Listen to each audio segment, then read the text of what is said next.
Уважаемые участники форума, доступ в Конгресс-зал прекращен. Пленарная сессия начнется через несколько минут. Dear ladies and gentlemen, doors to the Congress Hall are now closed. The plenary session will start in a few minutes.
Уважаемые участники форума, просим вас занять места в зале.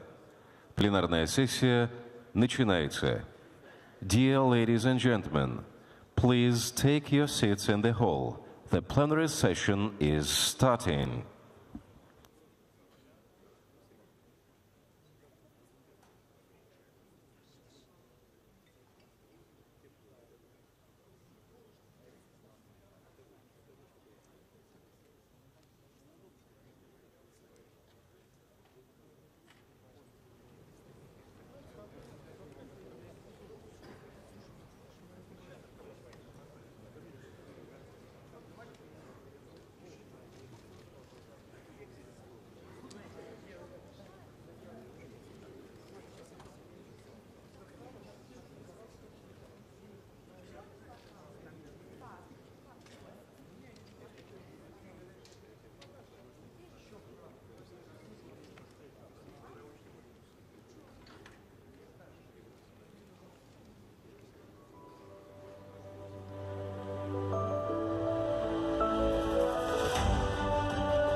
Уважаемые дамы и господа, у нас вторая главная сессия.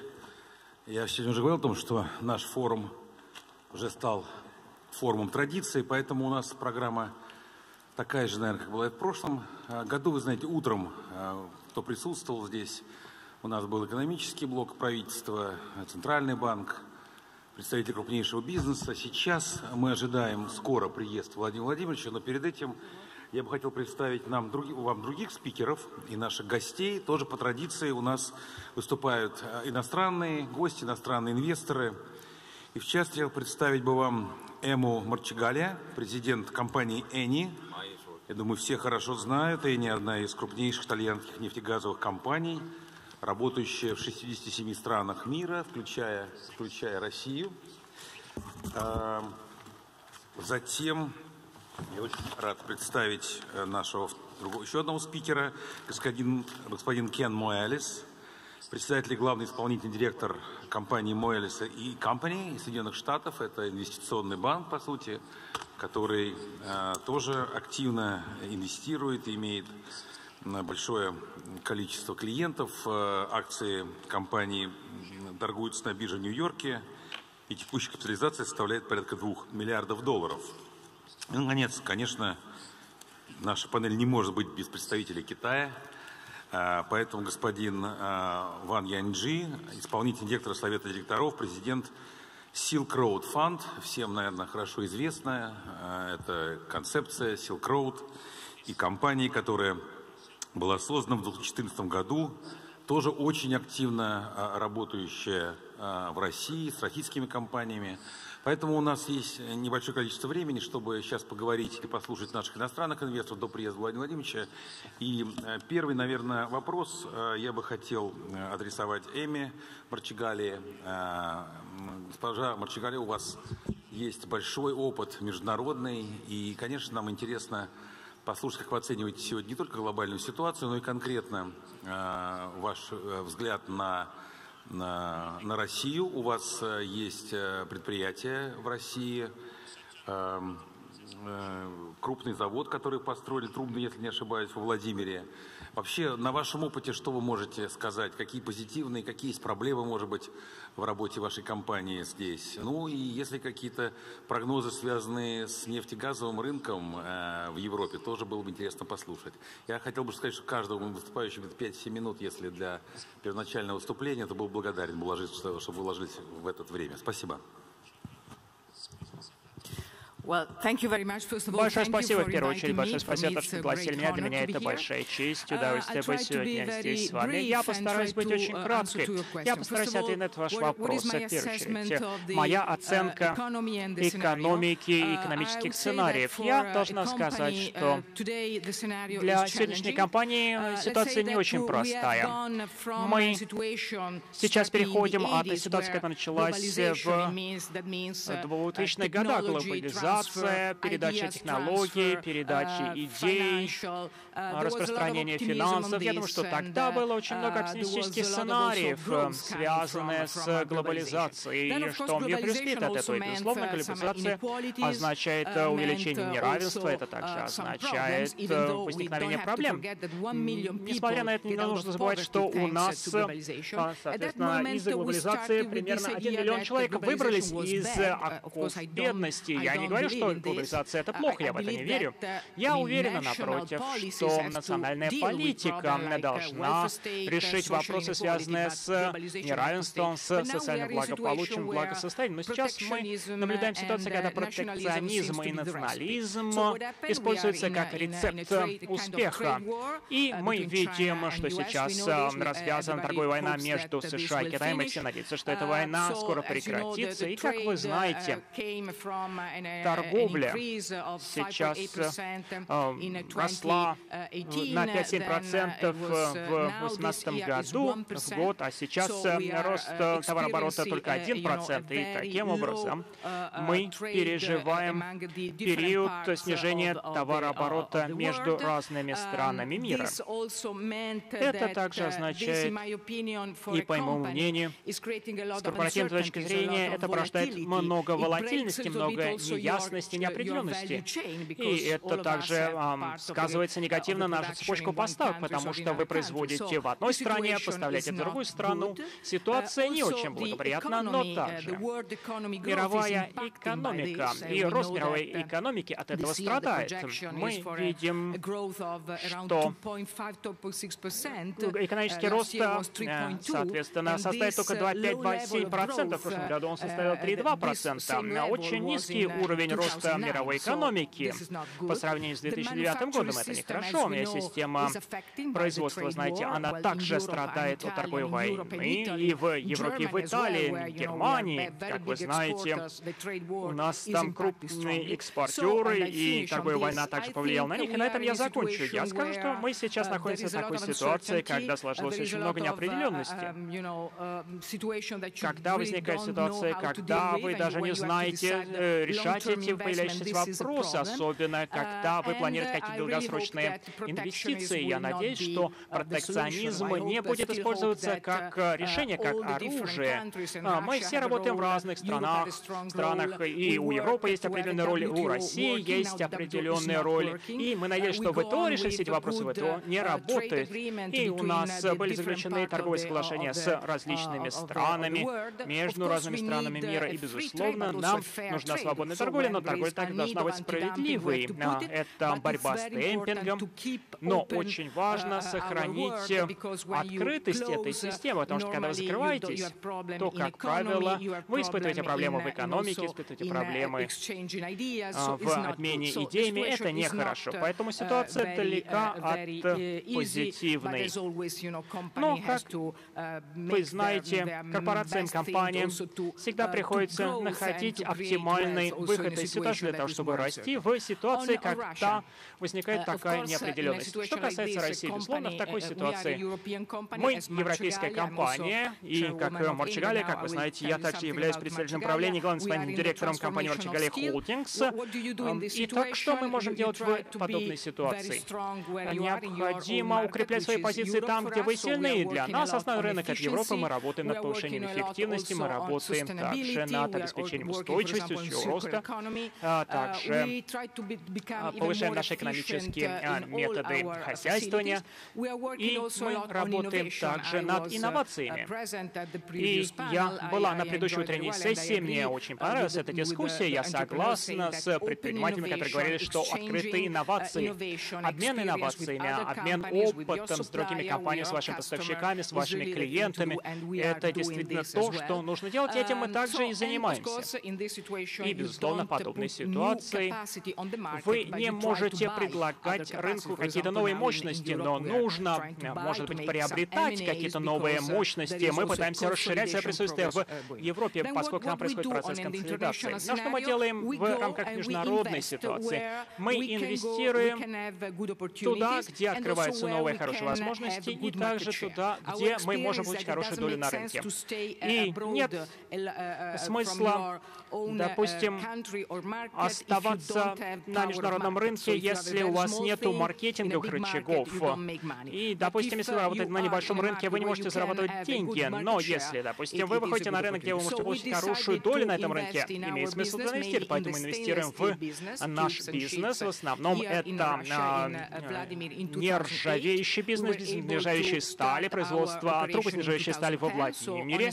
Мы начали это наш бизнес в 2010 году, и поэтому нужно сказать, что у нас есть определенный опыт преодоления бюрократических барьеров, и в области нержавеющей стали у нас доля примерно 35%. Компания небольшая, но, как я уже сказал, это компания, где у нас очень хорошая доля на рынке. И нужно сказать, что наши работники в России, они прекрасные, и я не вижу разницы между моими сотрудниками в Италии или в Европе и здесь, в России. Наши сотрудники в России, они очень лояльные компании, они рады работать в нашей компании. Могу также вам сказать, что наш уровень производительности не отличается от уровня производительности в Европе. И я думаю, что с этой точки зрения мы тоже можем испытывать определенный оптимизм. На утренней сессии господин министр сказал, что уровень производительности в России достаточно высокий. Я могу только это подтвердить на примере нашей компании. Что мы можем также сказать? Какие проблемы мы наблюдаем сейчас в России?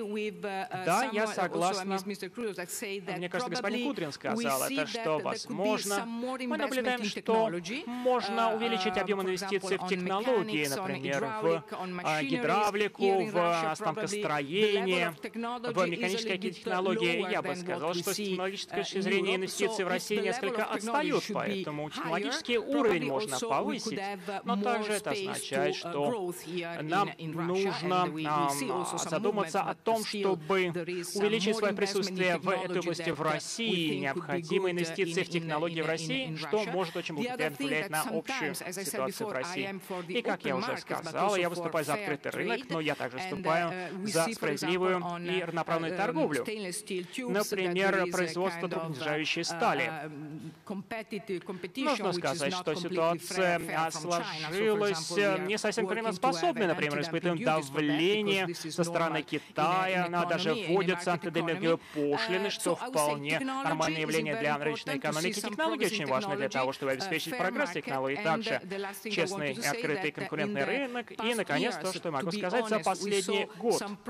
Мы ощущали определенные трудности с точки зрения доступа к государственным контрактам. Мы, международная компания, иностранная компания, и с этим это связано за последний месяц. Мы увидели, что ситуация начинает улучшаться, и, соответственно, больше технологий, больше открытость с точки зрения доступа к гостехнологиям и к государственным заказам. Но, в общем и целом, я должна сказать, что мы очень довольны нашей ситуацией и будем продолжать развиваться в России. И я закончу своим оценкой энергетического рынка. Как вы знаете, у компании ЕНИ достаточно тесные отношения с Россией. Мы экспортируем газ Газпрома.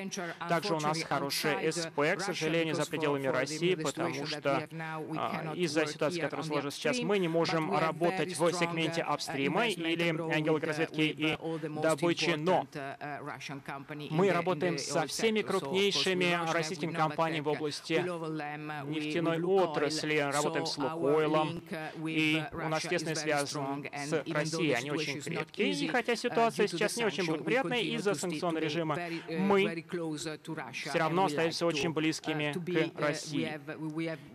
И нужно сказать, что мы настоящие друзья и будем работать с нашими друзьями здесь, в России. Большое спасибо за ваше внимание. Спасибо большое. Знаете, вчера в посольстве Италии с участием нашего ведущего музыканта Валерия Гергиева прошел благотворительный вечер в поддержку Венеции. Я думаю, мы все должны пожелать вам успехов в том, чтобы все-таки Венеция вышла из этой ситуации, которую сейчас все мы переживаем. Это действительно мировое наследие, и все мы любим там бывать. Надеюсь, что все-таки обойдется. Не первый раз Венеция тонет, и не первый раз она потом выходит из этого. У меня вопрос к господину Ван Яньджи. Вот вы фонд, который очень много инвестировал в Россию. Вы являетесь акционером компании «Сибур», также акционером Ямал-СПГ. То есть в энергетике у вас, наверное, такие наиболее даже сильные позиции из иностранных участников. Вы также активно участвуете в работе по развитию Северного морского пути вместе с нашими компаниями Совкомфлот. Как вы видите дальнейшее развитие взаимоотношений между Китаем и Россией в энергетической и в транспортной области? Как раз фонд Silk Road, это в том числе и создание транспортной магистрали мощной. Вот эти перспективные направления, что вы ожидаете в ближайшие годы? И попутно такой вопрос. Все мы смотрим на то, что происходит между Америкой и Китаем, и мы и господину Муэлису просто зададим. Как вы считаете, будет все-таки полномасштабная война, как сейчас к этому делу идет, либо удастся договориться на каком-то этапе и остановить этот процесс? Спасибо.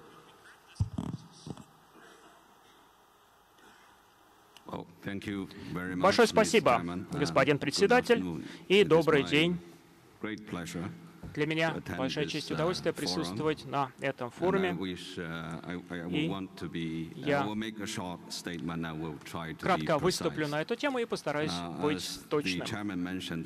Как господин председатель уже сказал, фонд «Шелкового пути» — это форум, который ориентирован на инвестиции в среднесрочной и долгосрочной развития. Он был создан 5 лет назад, и с тех пор мы подписали более 30 инвестиционных соглашений на общую сумму в 13 миллиардов американских долларов. 70% из них — это прямые частные инвестиции. И я рад сказать, что Россия стала одним из крупнейших получателей этих инвестиций. Я хотел воспользоваться возможностью для того, чтобы подчеркнуть важность китайского юаня. Это одна из валют, которая сейчас используется и в России. В нашей непростой экономической обстановке. Я думаю, что в прошлом году, выступая на схожем форуме, господин Путин сказал, что мы уходим от доллара, а доллар уходит от нас. И вопрос резервной валюты, я думаю, обсуждался уже достаточно давно. Каким образом мы можем улучшить международную валютную систему? Этот вопрос, который уже давно остается неотвеченным. Но инвесторы, безусловно, были бы рады, если бы было выработано какое-то практическое решение. Или в области, и сейчас мы говорим о том, что предложение американских долларов ограничено, и, соответственно, существуют ли какие-то более лучшие альтернативы? Юань в 2016 году был включен в корзину валют, применяемых в расчетах МВФ или специальное правостоимствование. И вы знаете, что юань сейчас все более и более часто используется для трансграничной торговли и инвестиционных расчетов. Однако, нужно сказать, что сейчас увеличивается товарооборот между Китаем и другими странами, которые входят в проект «Один пояс, один путь», и таким образом юань использовать в расчет все более и более часто. Во многих регионах, во многих странах использование юаня не сводится только к покрытию каких-то валютных рисков и транзакционных издержков, но также, соответственно, юань используется для того, чтобы снизить риски оттока капитала. Торговое и экономическое сотрудничество между Россией и Китаем углубляется, и финансовое сотрудничество несколько отстает. Нам нужно задуматься о причинах, почему финансовый сектор сейчас не прогрессирует таким темпом, как хотелось бы. Мы старались потеоретизировать на эту тему, каким образом мы можем обеспечить циркулирование юаня и увеличить использование юаня в России. В первую очередь, компании в России могут получать инвестиции в юанях, и они тогда должны или тратить эти средства на приобретение товаров и услуг из Китая, или они могут обменивать полученные юани на рубли в местных банках. Второй шаг. Местные банки и финансовые институты, которые, соответственно, выдают кредиты в юанях, они могут, соответственно, потом инвестировать их в финансовые продукты в юанях, или они могут, соответственно, кредитовать юани компаниям, которые обменяют на рубли в рамках валютного рынка Китая или, соответственно, в Центробанка России. Нужно сказать, что если юань рассматривается как инвестиционная валюта, если этот подход сработает, то нужно сказать, что все больше и больше капитала в юанях будет направляться в Россию. У подобного цикла есть много преимуществ с различных точек зрения. Помимо увеличения потока юаней в России, это позволит укрепить финансовые институты здесь, повысить их способность выдавать кредиты и также позволит, соответственно, обеспечить резервное управление. Финансовые рынки Китая открываются, и поток капитала в юанях поможет российским финансовым институтам для того, чтобы выходить на китайский рынок. И общая доходность в юанях гораздо выше, нежели чем в других резервных валют. Например, десятилетние облигации в юанях гораздо выше, нежели чем американские облигации или соответствующие финансовые инструменты в евро. И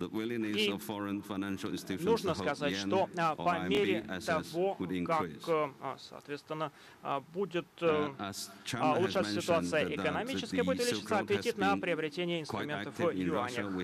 Мы работаем очень активно в России. У нас есть два проекта. Это Ямал-СПГ и Сибур. Ну, сказать, что проект Ямал-СПГ стал флагманским проектом в энергетической области сотрудничества между Россией и Китаем. Следующий шаг — это фонд «Шелкового пути» в России.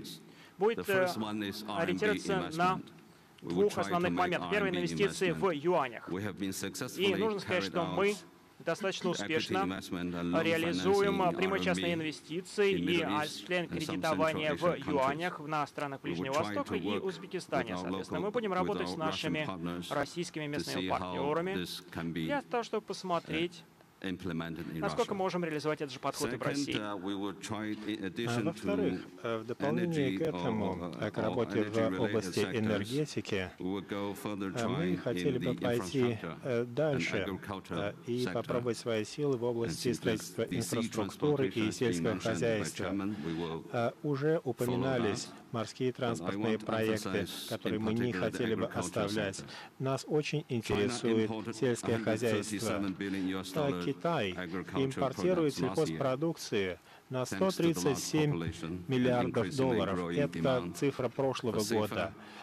Это вызвано увеличением спроса со стороны населения, спроса на продукты высокого качества. И лишь 2% этого потока идет из России. Мы хотели бы изучить возможности в этой области для сотрудничества с Россией. Господин Моэлис, вот я просматривал статистику инвестиций в России, и оказалось, что за эти 5 лет после введения санкций доля американских инвесторов во всех иностранных инвестициях увеличилась с 40 до 50%. Вот не могли бы вы пояснить, в чем дело здесь, на ваш взгляд? Что вы думаете об инвестициях в России, в частности, вы работаете на фондовых рынках, а рынок в этом году достаточно хорошо рос. по-моему, на 35% вырос с начала года. Вот интересно было бы ваше мнение на этот счет.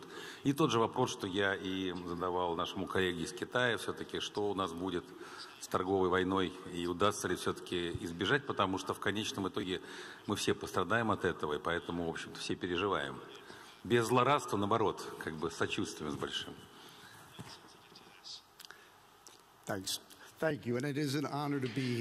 Спасибо. Для меня большая честь находиться здесь сегодня.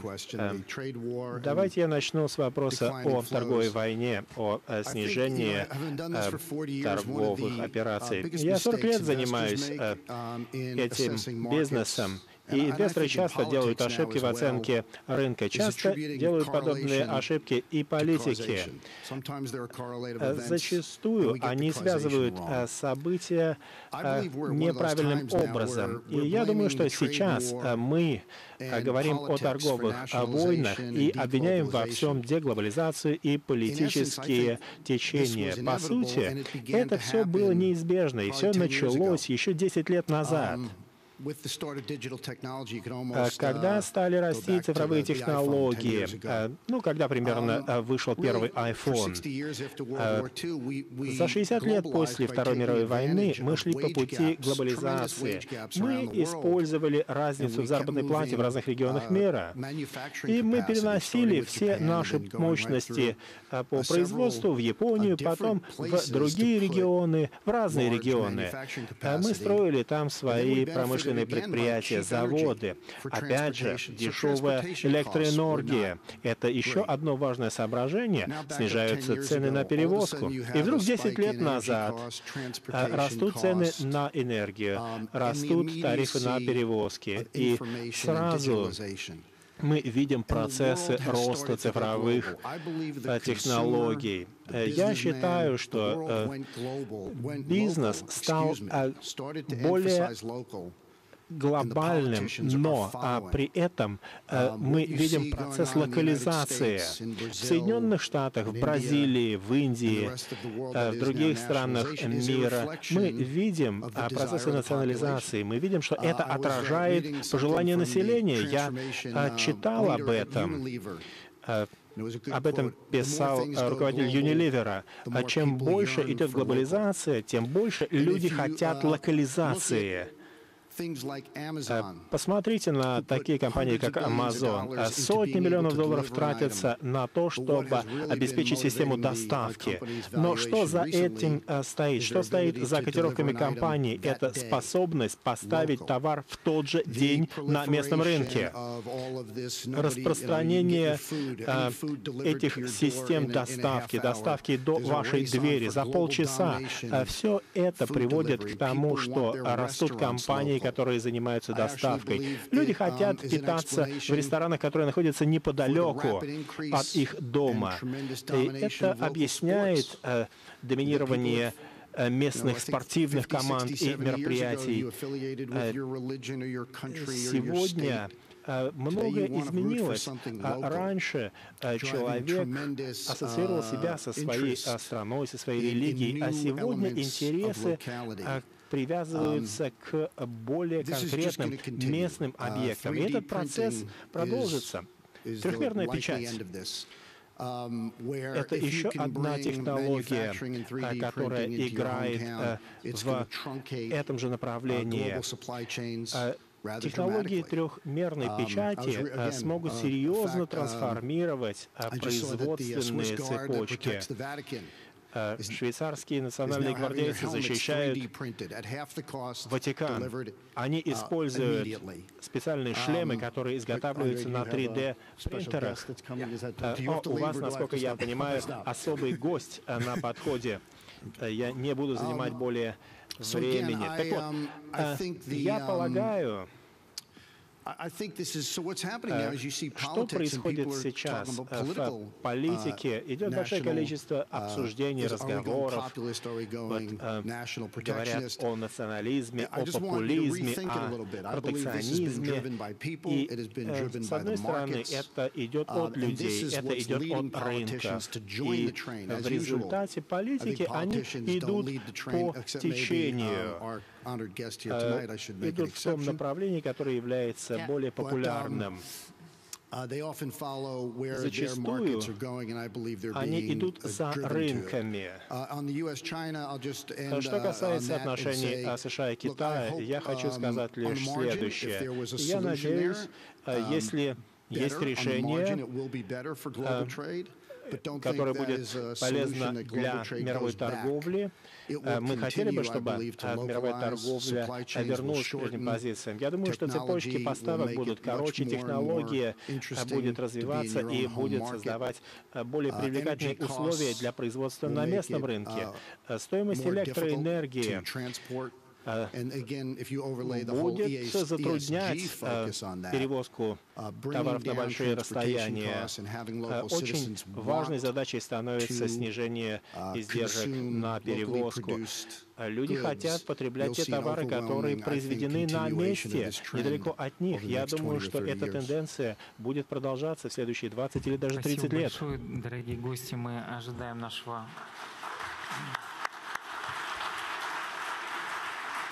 главного спикера. Я попрошу вас подождать его в тишине. Спасибо большое.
You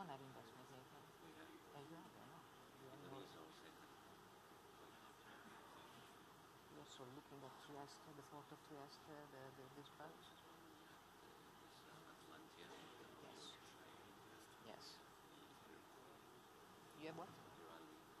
Yes, sure. Very big investment there, yes. But probably in other European countries you have more investment. France, Germany.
Президент Российской Федерации Владимир Владимирович Путин.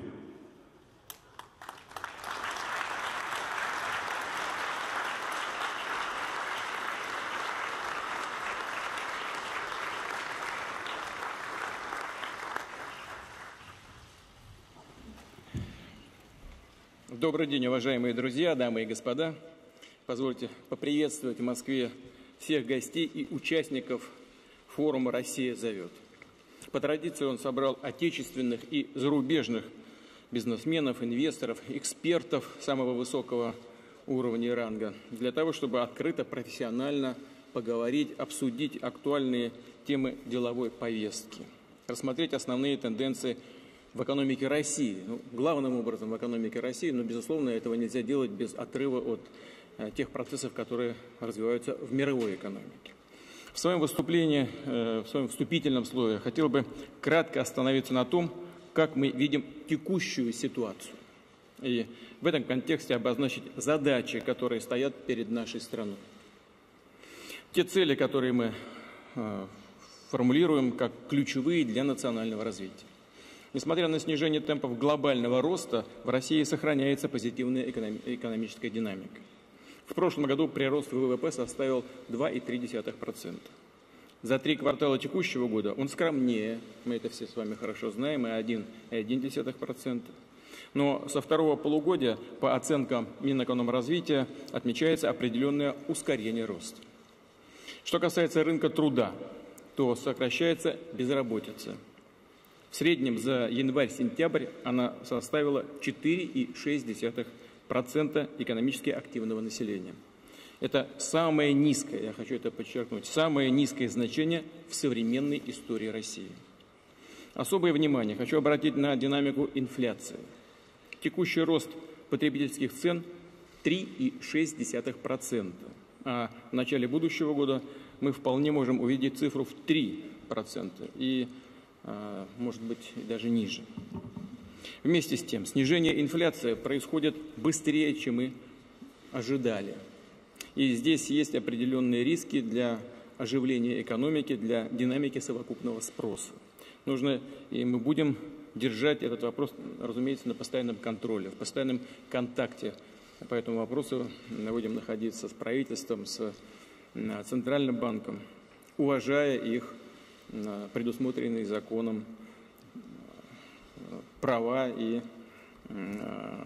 предусмотренной законом независимость. В целом, ценовая стабилизация – это большое достижение для России, уважаемые коллеги. Результат последовательной, системной работы правительства и Центрального банка. И она открывает, безусловно, новые возможности для наращивания темпов и качества, что самое главное, качество экономического роста. Какие ключевые структурные вещи имею в виду? Мы об этом часто и много говорим. Но, к сожалению, продвигаемся пока, и это нужно сказать открыто, продвигаемся пока медленно. И это серьезный вызов, на который мы должны ответить. Прежде всего, правительству России, нашему деловому сообществу необходимо добиться кардинальных сдвигов в увеличении производительности труда на основе современных передовых технологий, роста квалификации и новых компетенций. Отмечу, что Россия активно внедряет стандарты WorldSkills в системе профессионального образования. И 1 ноября принято решение создать единый центр при правительстве. Он будет координировать и поддерживать развитие этого движения в России и в целом освоение новых профессий. Далее. Наряду с оборонно-промышленным, добывающим комплексом необходимо существенно нарастить конкурентоспособность других, прежде всего, конечно, гражданских секторов российской экономики. Обрабатывающей промышленности, сельского хозяйства, сферы услуг. Видимым результатом должно стать увеличение несырьевого экспорта. Напомню, перед правительством поставлены конкретные ориентиры на этот счет. Для этого в российской экономике мы ставим задачу запустить новый инвестиционный цикл, выйти на ежегодный объем вложений в основной капитал 25%, а в перспективе 27% ВВП. Задача вполне достижимая, если иметь в виду, что в текущем году по предварительным оценкам этот рост составляет 21,6%. Напомню, что по прогнозу правительства прирост инвестиций в будущем году должен составить 5%, а в 2021 году 6,5%. И для этого есть все основания. Судя по динамике фондового рынка, российские активы, отечественные компании и их возможности вызывают высокий интерес у наших коллег, у наших партнеров, у инвесторов. В этом году основной индекс Московской биржи обновил исторический максимум. Капитализация российского рынка акций превысила 48 триллионов рублей или 45% ВВП. Но это больше, чем на развитых рынках или в крупных экономиках. У меня там нет данных сейчас по Японии, но это значительно выше, чем в США, в Китае, в Германии, в Великобритании или, скажем, в Индии. Однако важно, чтобы интерес к финансовым активам трансформировался в инвестиции в реальные активы, в открытие новых производств и рабочих мест, в освоение перспективных рыночных ниш. Заметным шагом в этом направлении стал запуск ипотечных облигаций Дом.РФ, за которыми стоят прямые вложения в развитие жилищной индустрии, в строительство новых домов. Вместе с тем, считаю, что одним из ключевых индикаторов экономического развития, безусловно, являются доходы, реальные доходы населения. Известно, что сегодня заработные платы в России растут и в номинальном, и в реальном выражении, однако при этом располагаемые доходы граждан практически стоят на месте. Безусловно, нужно изменить эту ситуацию. Это важнейшее направление работы правительства. И результаты здесь, конечно, пока весьма скромные. Вместе с тем, вновь хочу подчеркнуть, залог устойчивого долгосрочного роста благополучия граждан – это, конечно, динамичное развитие экономики в целом. Увеличение вложений в развитие предприятий и создание качественных рабочих мест, в инфраструктуру. Все задачи в этой связи перед правительством поставлены. Очень рассчитываю, что в тесной координации с Банком России, деловым сообществом, они будут успешно реализованы. Это все, что мне бы хотелось сказать в начале. Благодарю за внимание. Спасибо большое.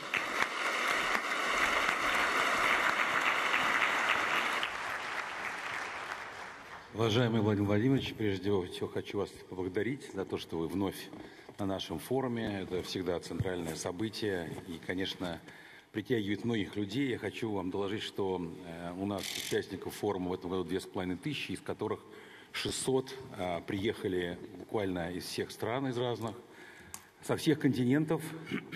Нет, вру, наверное, все-таки никого нету из Антарктиды у нас, но мы поправимся еще. Но, в принципе, и Америка, и Азия, и Европа, И у нас, вы знаете, традиционный формат уже. Утром выступали руководители наших экономических ведомств и ряд ведущих бизнесменов, обсуждали проблемы экономического роста. Довольно интересная дискуссия была относительно бюджетных трат. И на этой панели тоже по традиции, вы знаете, у нас представители международного бизнеса. Я бы хотел вам представить их. Это прежде всего госпожа Эмма Марчигалия, президент компании Eni. Не надо, наверное, представлять, что это за компания, она тесно работает с Россией, вы хорошо ее знаете. Господин Кен Моэлис, это председатель, главный исполнительный директор и владелец по существу банка американского Moelis & Company. Это компания, которая инвестирует в портфельные инвестиции по всему миру, но в том числе у него есть богатый опыт работы в России тоже, он сегодня об этом говорил. И господин Ван Яньджи, это президент фонда «Шелковый путь». Тоже, я думаю, представлять не надо, потому что фонд «Шелковый путь» активно инвестирует в российскую энергетику и в компании «Сибур» долю имеет, Ямал-СПГ. Совместно с «Новатэком» и «Совкомфлотом» они создали компанию «Морской арктический транспорт», которая занимается разработкой Северного морского пути. Поэтому все инвесторы имеют опыт работы в России, и они делились, и в целом опыт этот положительный, что, конечно, не может не радовать. Поэтому огромное еще раз спасибо, и мы переходим тоже по нашей традиции к свободной дискуссии. Владимир Владимирович готов ответить на вопросы зала, поэтому я просил бы активно, не стесняться, начинать задавать вопросы. Пожалуйста, 6-й сектор, вот самый активный, я знаю.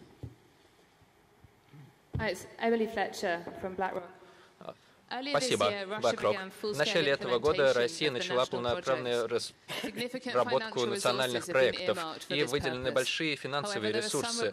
Однако есть определенные вопросы, и мы видим, что расходование этих фондов недостаточно оперативно, как планировалось. Как вы оцениваете ход выполнения национальных проектов? Есть ли какие-либо меры? И есть ли факты перевода этих средств из национальных проектов на другие цели? Спасибо. У нас исполнение бюджета идет, конечно, лучше, чем освоение средств, предусмотренных на национальные проекты. Это очевидно. Это все видно из открытых источников. По предварительным данным на сегодняшний день примерно освоение средств, предусмотренных на национальные проекты, составляет 64%. И это действительно вопрос, на который мы должны обратить особое внимание. Здесь вы, безусловно, правы. Проблема заключается в том, что очень большой объем средств, выделяемых средств на цели национальных проектов, они выделяются из федеральных источников, а в значительной степени осваиваться должны на территориях Российской Федерации. И здесь, конечно, изначально и правительству, и руководителям регионов Российской Федерации нужно было бы побольше уделить внимания взаимодействию. Сейчас такое взаимодействие налаживается. И хотел бы в этой связи отметить только одно, что у нас нет цели истратить во что бы то ни стало эти деньги. Нам результат нужен от этих расходов. Результат, который должен выразиться в увеличении темпов экономического роста, в повышении производительности труда, в улучшении качества трудовых ресурсов и в конечном итоге отразиться на благосостоянии людей, на росте их реальных доходов. Ведь смотрите, мы пошли, допустим, для того, чтобы собрать необходимые суммы денег на эти национальные проекты, а это важнейшее направление развития не только для нашей страны, для всего мира. Это прежде всего высокотехнологичное развитие, это инфраструктура и так далее, и так далее. Мы пошли на то, чтобы увеличить даже НДС.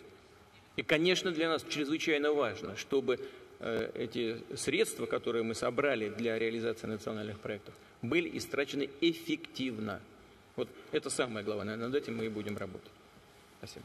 Пожалуйста, вы следующий, 5-й сектор, давайте, да, недавно уже там, потом вы. Первый, да, будет? Здравствуйте, господин президент. Спасибо, что уделили нам время. Меня зовут Дарси Саннеберг. Я из США. У меня есть вопрос.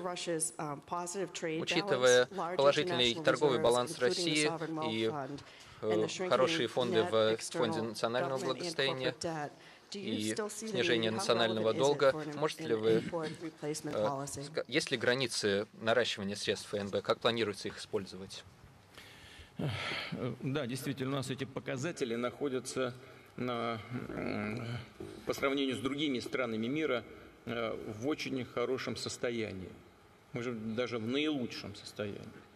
Это все элементы, которые отражаются на макроэкономике, создают очень хорошие стартовые позиции для увеличения темпов экономического роста и изменения структуры российской экономики. Мы это учитываем, имеем в виду. Но что касается долговых нагрузок, то, в принципе, она у нас очень низкая, одна из самых низких в мире. Вместе с тем, есть такие нюансы. Долговая нагрузка, скажем, частного сектора, она сократилась. А долговая нагрузка Российской Федерации, наша государственная нагрузка, чуть-чуть увеличилась. Но это не меняет существа дела. Вы правы в том, что она низкая, очень низкая. Вопрос в том, как мы тратим ФНБ. У нас есть ведь законы, и там все прописано, в том числе в налоговом кодексе. Мы имеем право тратить в соответствии с принятыми решениями на уровне законодателей только в том случае, если уровень ФНБ достигнет 7%, превысит 7%. Он сейчас превысил 7%, это правда. И сейчас должны приниматься решения о том, что и как мы должны сделать с имеющимися свободными ресурсами.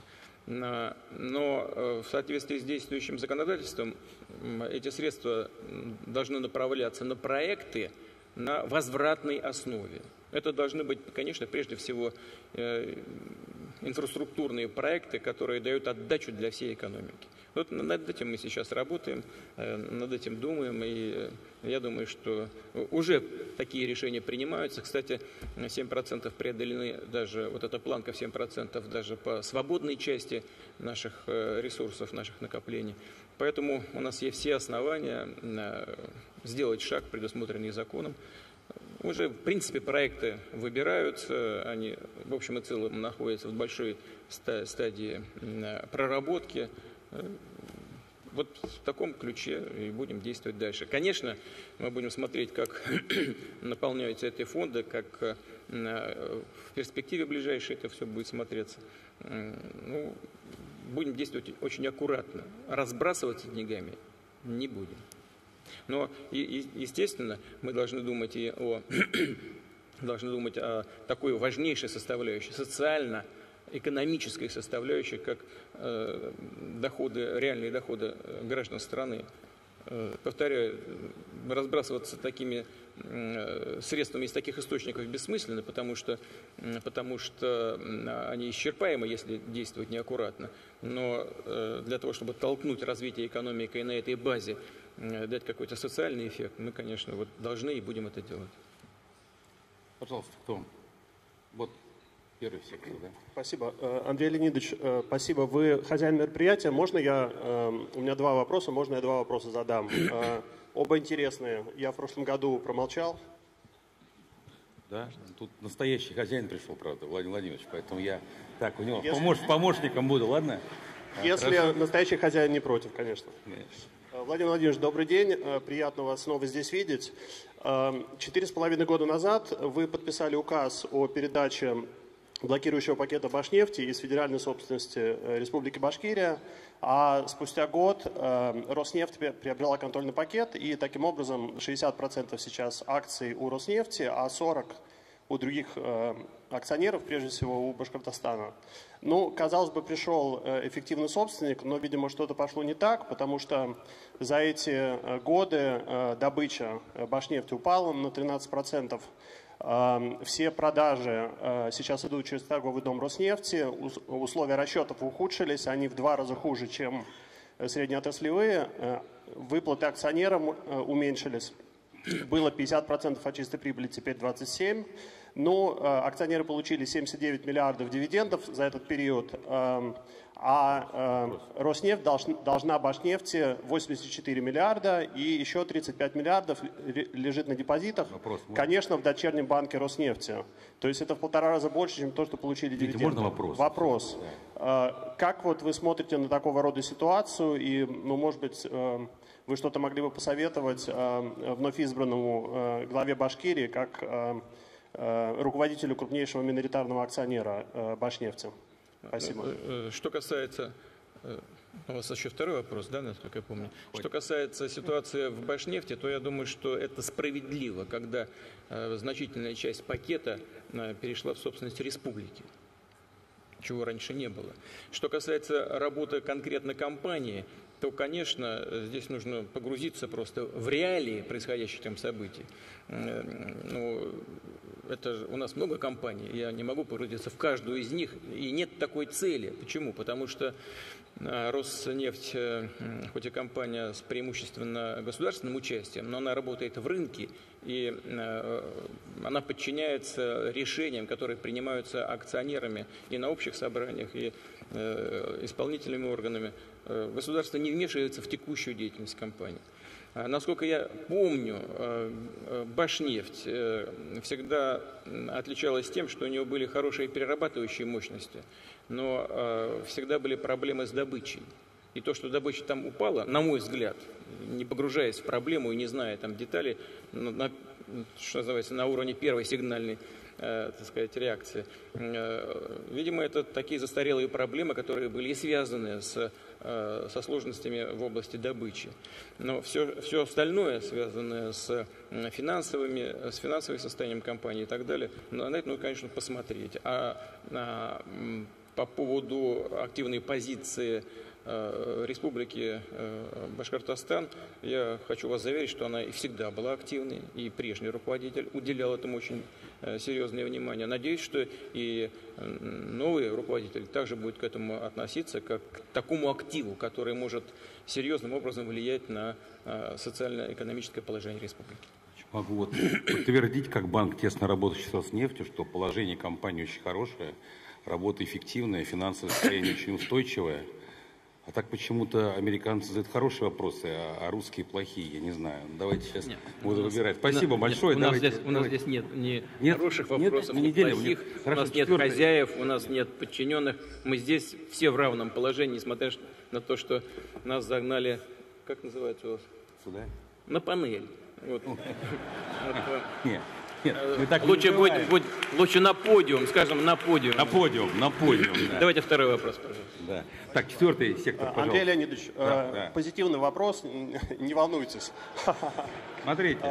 Владимир Владимирович, вы упомянули рост фондового рынка, и Вы упомянули рост фондового рынка, что индекс Московской биржи на максимуме и так далее.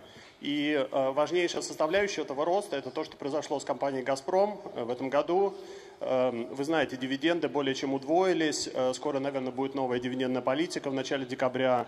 Произошли серьезные кадровые изменения, почти половина правления была заменена. Я хотел спросить об этом. Я знаю, что во многих государственных компаниях произошли очень большие изменения за последние годы, но «Газпром» как-то отставал. Вот с чем связано, на ваш взгляд, то, что именно в этом году столько позитивных новостей от «Газпрома», и чего нам, как инвесторам, ждать в дальнейшем от этой компании? Связано это с вызовами, которые стоят перед мировой энергетикой. Компания «Газпром» это прекрасно осознает. Все эти изменения – это инициатива руководителя компании, господина Миллера, в том числе и его настойчивая позиция по увеличению дивидендной части. Исхожу из того, что политика подобного рода будет продолжена. Спасибо. Так, 4-й сектор, пожалуйста. А капитализация будет расти. Она вообще явно занижена. Капитализация «Газпрома» – это очевидно для всех экспертов. Она находится на минимальном уровне. Потенциал роста компании «Газпром», его даже трудно посчитать. У нее самые большие запасы в мире. И они, конечно, должны быть соответствующим образом отражены в отчетности и оценены соответствующим образом. Самый большой потенциал развития – это у компании «Газпром» среди энергетических компаний мира, не сомневаюсь. Да, пожалуйста, четвертый сектор, да? Добрый день, господин президент. Меня зовут Павел Беган. Я работаю в канадском фонде. У меня вопрос, который относится к Евразийскому экономическому союзу и положению там. Я знаю, в прошлом были дискуссии относительно заключения договоров АЗСТ с Сербией, КНР, Сингапуром, однако в последнее время эти разговоры затихли. Задаюсь вопросом, взяли ли вы паузу какую-то или же произойдет реструктуризация Союза? Нет, вы знаете, если что-то и затихло, это обсуждение в прессе. А работа идет без остановок, она ритмично идет. Мы уже заключили несколько договоров о зоне свободной торговли с нашими партнерами, вот, включая, скажем, Вьетнам. Идет работа и с Китаем, с Израилем, с Египтом. Мы исходим из того, что мы будем двигаться по этому пути. Мы будем работать вместе с нашими китайскими друзьями на предмет соединения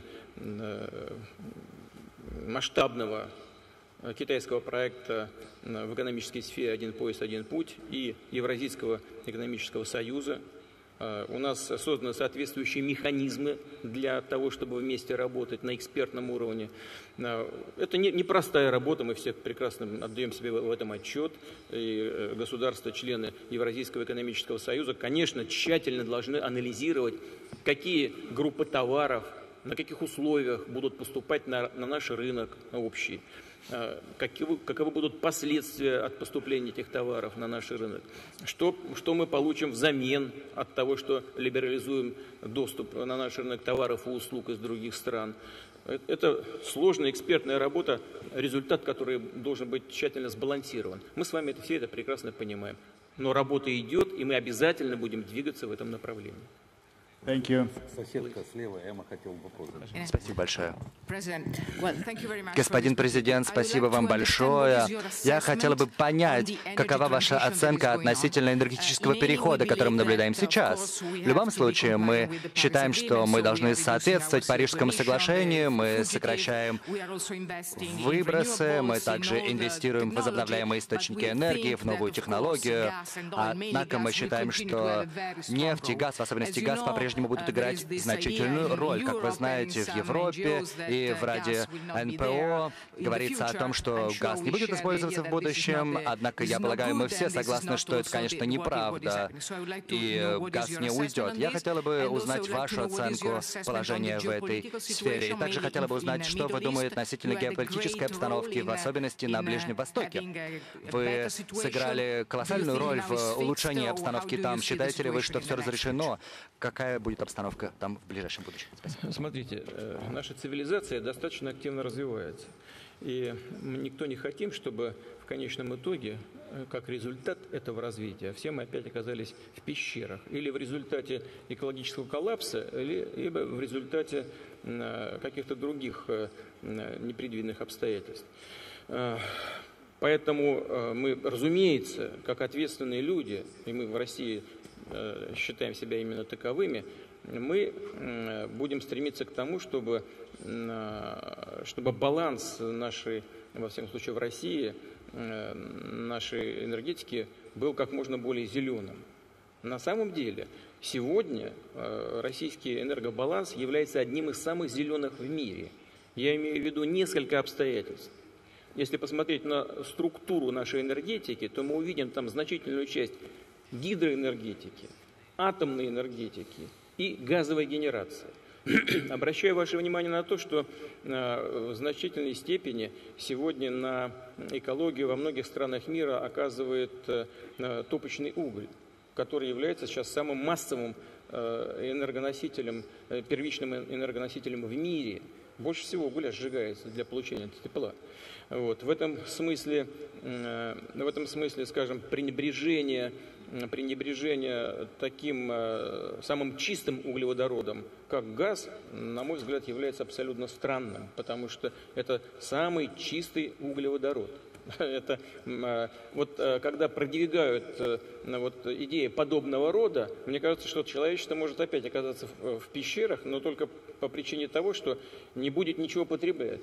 И если вот так вообще всю энергетику свести к нулю или только полагаться на энергию солнца или ветра, или приливов, то, знаете, на сегодняшний день технологии таковы, что без углеводородного сырья, без атомной энергетики, без гидроэнергетики человечество не сможет выжить просто, не сможет сохранить свою цивилизацию. Надо же к этому относиться по-серьезному, и, как у нас в народе говорят, по-взрослому.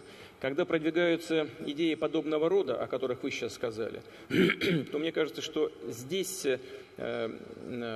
вступают в силу даже не интересы подавляющего большинства стран мира в борьбе за экологию, а конкурентные интересы тех, кто продвигает соответствующие идеи на мировом энергетическом рынке.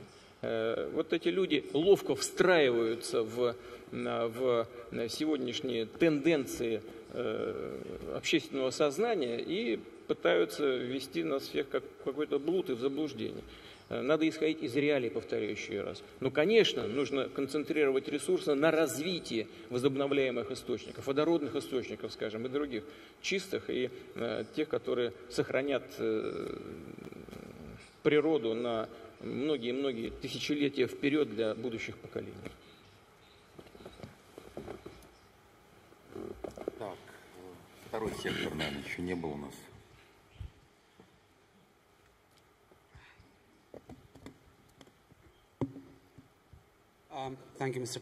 Спасибо большое, господин президент. Fiera Capital, Лондон.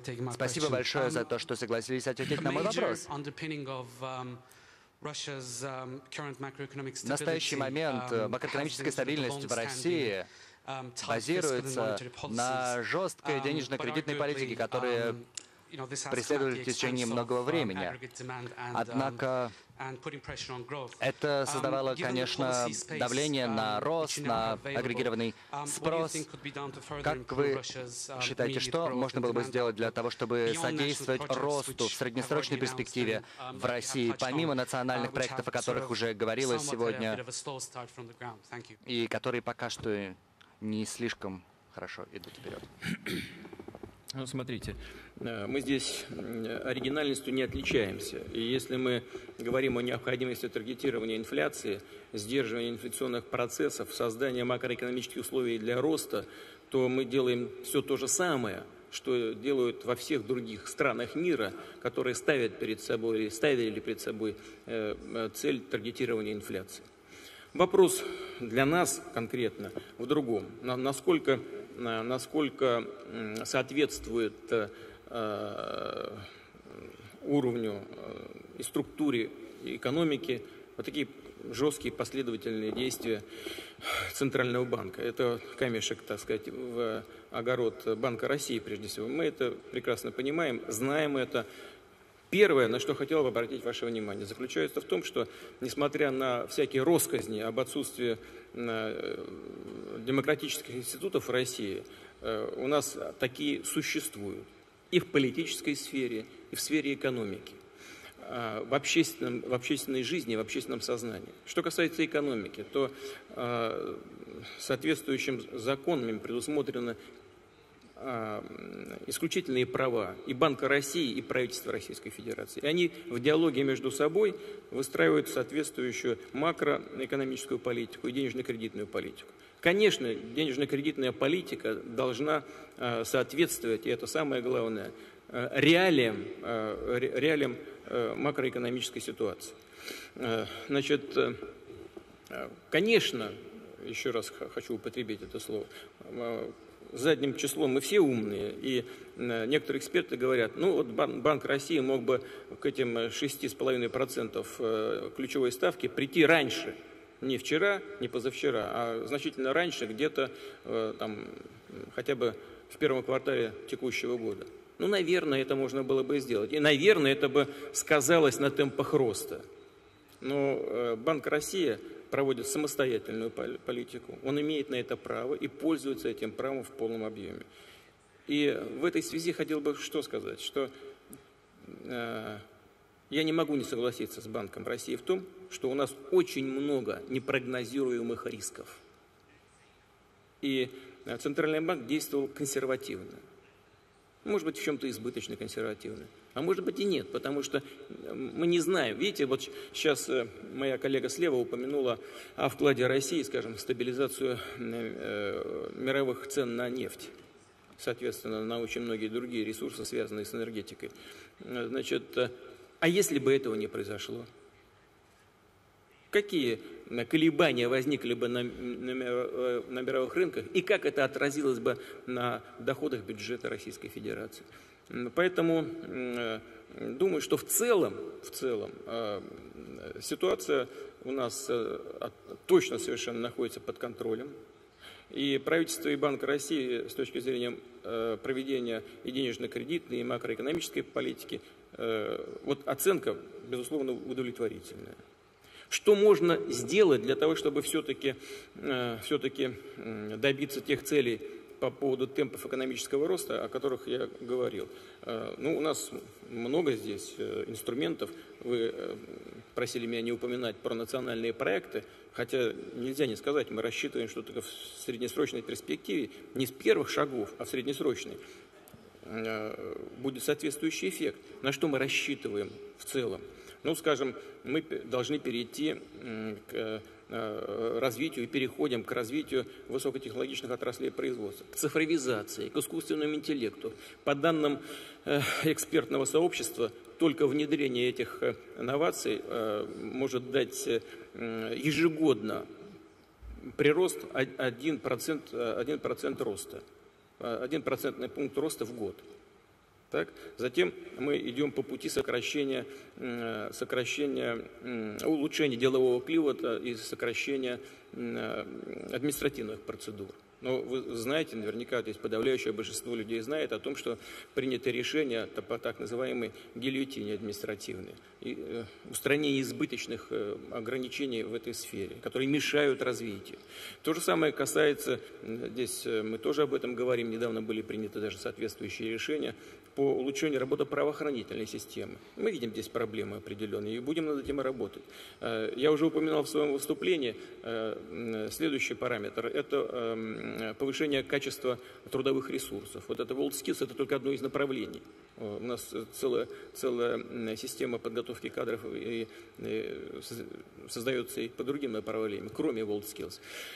Что мы делаем в тесном контакте с деловым сообществом. Вот это все, мне кажется, и должно принести соответствующий результат, на который мы рассчитываем. Владимир Ильич, а вы сказали, что работу Центрального банка удовлетворительно. Это вы им тройку поставили или как? Это смотря по какой системе. Можете по трехбалльной, тогда это будет отлично. Хорошо. А то расстроятся потом, будут переживать. Не расстроятся, они крепкие там девушки и ребята, поэтому... Девушки действительно хорошие там, да. Так, хорошо, вот 6-й сектор, давайте еще раз. Спасибо огромное. Елена Лувен, управляющая фондами Swedbank Robur в Стокгольме. Можно я, пожалуйста, верну вас обратно к вопросу о климате, потому что он уж очень наболел и вырос гораздо больше, чем российский рынок в этом году. И вы частично ответили на этот вопрос. Я просто хотела дополнение услышать по поводу участия России в Парижском соглашении о климате, которое вы одобрили. И вопрос, во-первых, какие преимущества для страны и глобально от того, что Россия стала частью этого соглашения, тоже в свете того, что США из него вышли? И второй вопрос, какие есть предпосылки у страны исполнить нормы и условия этого договора, в частности, законодательные, технологические и другие. Спасибо огромное. Ну, Россия не в связи с Парижским соглашением стала участником этого процесса. Мы и в Киотском протоколе принимали участие. И все выполнили из того, что взяли на себя, все обязательства, которые взяли на себя в рамках Киотского протокола, тоже все выполнили. Значит, мы намерены выполнять все наши обязательства в рамках Парижского соглашения и приняли соответствующие решения на правительственном уровне уже, вы не можете об этом не знать тоже. Из чего мы исходим? Ну, во-первых, мы исходим из реалий, связанных с развитием нашей экономики. Вот я только что говорил, что мы рассчитываем, скажем, при использовании искусственного интеллекта и цифровизации увеличивать рост экономики на 1 процентный пункт. Но это как раз связано с тем, что мы в том числе и таким образом собираемся реализовывать наши обязательства в рамках Парижского соглашения. Мы будем все делать для того, чтобы менять структуру нашей экономики, чтобы она была более экологичной, более зеленой. Мы будем вкладывать средства в те проблемные точки и с производственной точки зрения, и с территориальной, которые у нас, безусловно, есть в стране. Разумеется, вы знаете, в советское время вообще ничего не делалось на этот счет, просто совсем. И наши крупные производственные комплексы, скажем, в Сибири, они строились вообще без всякого учета экологических последствий. В начале 90-е годы, когда, по сути, экономика упала ниже плинтуса, в начале 2000-х годов, когда мы, по сути дела, занимались тем, что старались страну сохранить. Вот о чем ведь шла речь. И подобрались к 2008 году, нужно было, уже в принципе готовы были переходить к наилучшим технологиям известным, для того, чтобы применять их в России. Здесь вот представители бизнеса российского сидят, спросите у них. Все пришли в правительство и сказали, нет, сейчас не время, кризис мировой. Кризис. Если мы сейчас перейдем к этим технологиям, мы вынуждены будем сократить тысячи рабочих мест. Мы вынуждены были опять перенести применение этих правил. Значит, вот сейчас, надеюсь и уверен даже в том, что все возможности у нас для этого есть. Мы будем в крупнейших городах, где находятся главные наши эмитенты, применять выработанные и принятые на законодательном уровне решения, вводя определенные даже по определенной шкале штрафные санкции против тех, кто не применяет вот этих современных технологий, обеспечивающих условия для не только выполнения наших обязательств в рамках Парижского соглашения, а обязательств перед нашими гражданами, которые имеют право жить в более лучших экологических условиях. Вот сначала в основных городах-эмитентах, потом и в основных отраслях, потом дальше. Целая программа в правительстве существует. Будем этим последовательно заниматься. И в этой связи хотел бы обратить ваше внимание вот еще на что. Мы взяли на себя большие обязательства, чем страны Евросоюза, с точки зрения сокращения выбросов, антропогенных выбросов в атмосферу. И уверен, мы это сделаем.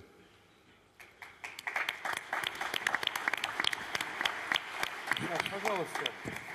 Давайте, второй сектор, наверное, да? Там вот еще руки. Господин президент, как вы улучшаете отношения с Соединенными Штатами? В чем точки взаимодействия и каковы перспективы сокращения санкций или их отмены? Dan Petruzzi at DuPont Capital. Вы знаете, что касается санкций и перспектив их отмены, это нужно спросить у администрации Соединенных Штатов. Не мы же вводили санкции против нас самих. Это сделал Конгресс США. Вы у них спросите. Но на что бы в этой связи хотел обратить внимание? Во-первых, это вынудило нас заниматься импортозамещением. Там, где мы считаем, это касается наших национальных интересов, связанных с безопасностью страны. Это широкий спектр отраслей. Это и сельское хозяйство, это медицина, это фармацевтика, это оборонно-промышленный комплекс. И в целом мы достигли очень серьезных и положительных результатов. Вы знаете, у меня, вот я вам скажу честно, и уже могу сказать откровенно, публично, после того, как первые шаги в этом санкционном, так сказать, списке были сделаны, определенная тревога у меня была. Я хочу поблагодарить всех своих коллег, неизвестных людей, которые работают каждый на своем рабочем месте, в отраслях, на производствах, в конструкторских бюро, в научно-исследовательских институтах. сделан очень серьезный, большой шаг в повышении нашего экономического суверенитета и технологического суверенитета.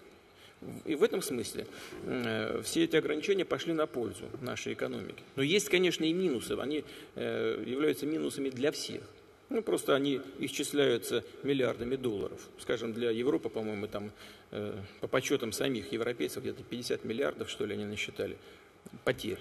Но у нас, кстати говоря, гораздо меньше в отношениях с Европой. В Штатах то же самое. Ограничения, которые вводит администрация, а в последние годы, не помню, сколько, больше десятка ограничений введено. Там 400 с лишним компаний и почти 300 физических лиц. Ну, вы знаете, эффект бумеранга. Ну, взяли, запретили, допустим, своим компаниям, я уже говорил об этом, работать на шельфе. Зачем? Ну, зачем?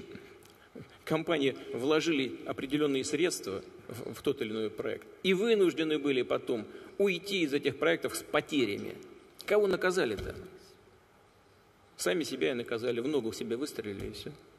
Значит, как мы собираемся выстраивать отношения? Я считаю, что у нас много общих интересов с Соединенными Штатами. Соединенные Штаты – великая страна. Мы всегда относились и относимся с уважением к Соединенным Штатам. Мы были дважды союзниками в 2 мировых войнах. Все это наша общая история, причем история позитивная. Мы, конечно, хотим сотрудничать и в технологической сфере, в экономике в целом. Но вот смотрите, при президенте Обаме, я уже, по-моему, тоже упоминал об этом, до 20 миллиардов сократился наш товарооборот. За 2 года президентства Трампа товарооборот вырос на 25 миллиардов, до 25 миллиардов долларов. Но много это или мало? У нас в Турции 25 миллиардов долларов. Если с такой экономикой, как США, тоже 25 миллиардов. Мало, конечно. И мне кажется, что и в экономике у нас есть совместные интересы, уже в энергетике 100%. У нас есть совместные интересы с точки зрения обеспечения международной безопасности. Все-таки Россия и Соединенные Штаты являются крупнейшими ядерными державами. На сегодняшний день это так. Учитывать этот фактор нельзя. В борьбе с терроризмом худо-бедно, но все-таки мы сотрудничаем на оперативном уровне хотя бы. Идет сотрудничество, скажем, в Сирии, с организованной преступностью, в борьбе с сохранением природы тоже. Вот коллега сейчас упоминал о том, что США вышли из Парижского соглашения. Ну, мне кажется, что это ошибочное действие, но логику можно понять. Потому что те ограничения, которые прежняя администрация на себя взяла, они, безусловно, были, наверное, непростыми для Соединенных Штатов. Правда, ведь Парижские соглашения носят рамочный характер, они не обязывающие. Там нет ничего обязывающего. И в целом администрация могла бы скорректировать свои обязательства, даже в рамках Парижских соглашений. Ну, администрация действующая пошла по другому пути. Но надо все равно вовлекать администрацию действующую в решение этих вопросов. Это тоже наше общее поле для совместной деятельности. И я думаю, что это можно делать. Президент Трамп неоднократно говорил о том, что он не собирается уничтожать экологию во всем мире. Надо только найти сбалансированные решения в интересах американской экономики. Я думаю, что здесь тоже можно есть о чем говорить. То есть у нас очень много совпадающих площадок для совместной работы. Мы готовы к этому настолько, насколько к этому готовы наши американские партнеры. Но мы видим, что происходит там до сих пор. Слава богу, нас теперь уже никто не обвиняет, что мы вмешиваемся в выборы в Соединенных Штатах. Теперь Украину обвиняют. Ну, и пускай там разбираются между собой. Но вот этот фактор внутриполитической борьбы, он негативно влияет до сих пор на российско-американские отношения. Надеюсь, что это когда-то прекратится. Мы к этому готовы. Окей, это 4-й сектор, наверное. Вот потом туда пойдем, а то там давно не были. Да, пожалуйста. Пожалуйста, коллеги, давайте быстрее. Яков Граппенгиссер, компания Ace Capital. Я хотел бы спросить про Украину. Какое у вас отношение с Зеленским и возможно ли решить сложную ситуацию на Донбассе? Простой вопрос. На первую часть можно ответить очень просто. Какие у меня отношения с Зеленским? Никаких. Я его не видел никогда, мы с ним не знакомы. Но по телефону разговаривали. Мне кажется, что симпатичный человек и искренний. Он, на мой взгляд, реально хочет изменить ситуацию к лучшему, в том числе и на Донбассе. Насколько он в состоянии это сделать, я пока не знаю. Хотя определенные шаги позитивные все-таки были сделаны. Я имею в виду разведение сил и средств в 2 населенных пунктах. Хотя вот мне вчера еще военные докладывали, обстрелы с украинской стороны продолжаются. Но все-таки рассчитываю на то, что не будет возврата в эти серые зоны, потому что мы слышали уже от некоторых политических деятелей, что в эти зоны, откуда ушли войска, туда должна быть заведена Украинская национальная гвардия и полиция. Да, конечно, на этих территориях нужно поддерживать правопорядок, но мы хорошо знаем, что Украинская национальная гвардия в значительной степени была сформирована из так называемых националистических батальонов. Если они назад вернутся, ничего хорошего из этого не получится, потому что тут же будет зеркальный ответ со стороны ополчения Донецкой и Луганской народных республик. Надеюсь, что этого не произойдет. А если что-то и будет происходить, то только по согласованию между сторонами. А стороны конфликта – это киевская власть и представители Донбасса, ну, в данном случае ЛНР и ДНР. Каковы перспективы развития наших межгосударственных отношений, это в значительной степени будет зависеть от украинской стороны. Мы видим, что там постоянно поднимаются вопросы, которые с точки зрения урегулирования на Донбассе мы считаем неприемлемыми и контрпродуктивными. Ну, например, сейчас звучат все чаще и чаще тезисы о том, что Минские соглашения должны быть пересмотрены. Первое. Второе, что принятый Радой, парламентом страны закон об особом статусе Донбасса должен быть заменен каким-то другим, на что президент Зеленский, которого мы сейчас упомянули, сказав об этом, сказал, наверное, можно это сделать, но я, правда, не знаю, каким. Ну, как должны оценивать вот такие заявления? Для меня непонятно. Я думаю, что и для вас непонятно. Если это непонятно для самого президента Зеленского, может быть новый закон, а каким он должен быть, он пока не знает. Хочу обратить ваше внимание на то, что предыдущий был согласован с Донбассом. Никакие другие законы, не согласованные с ЛНР, ДНР, работать не будут. Они заведут ситуацию только в тупик. Давайте с этой стороны давно. Вот 5-й сектор.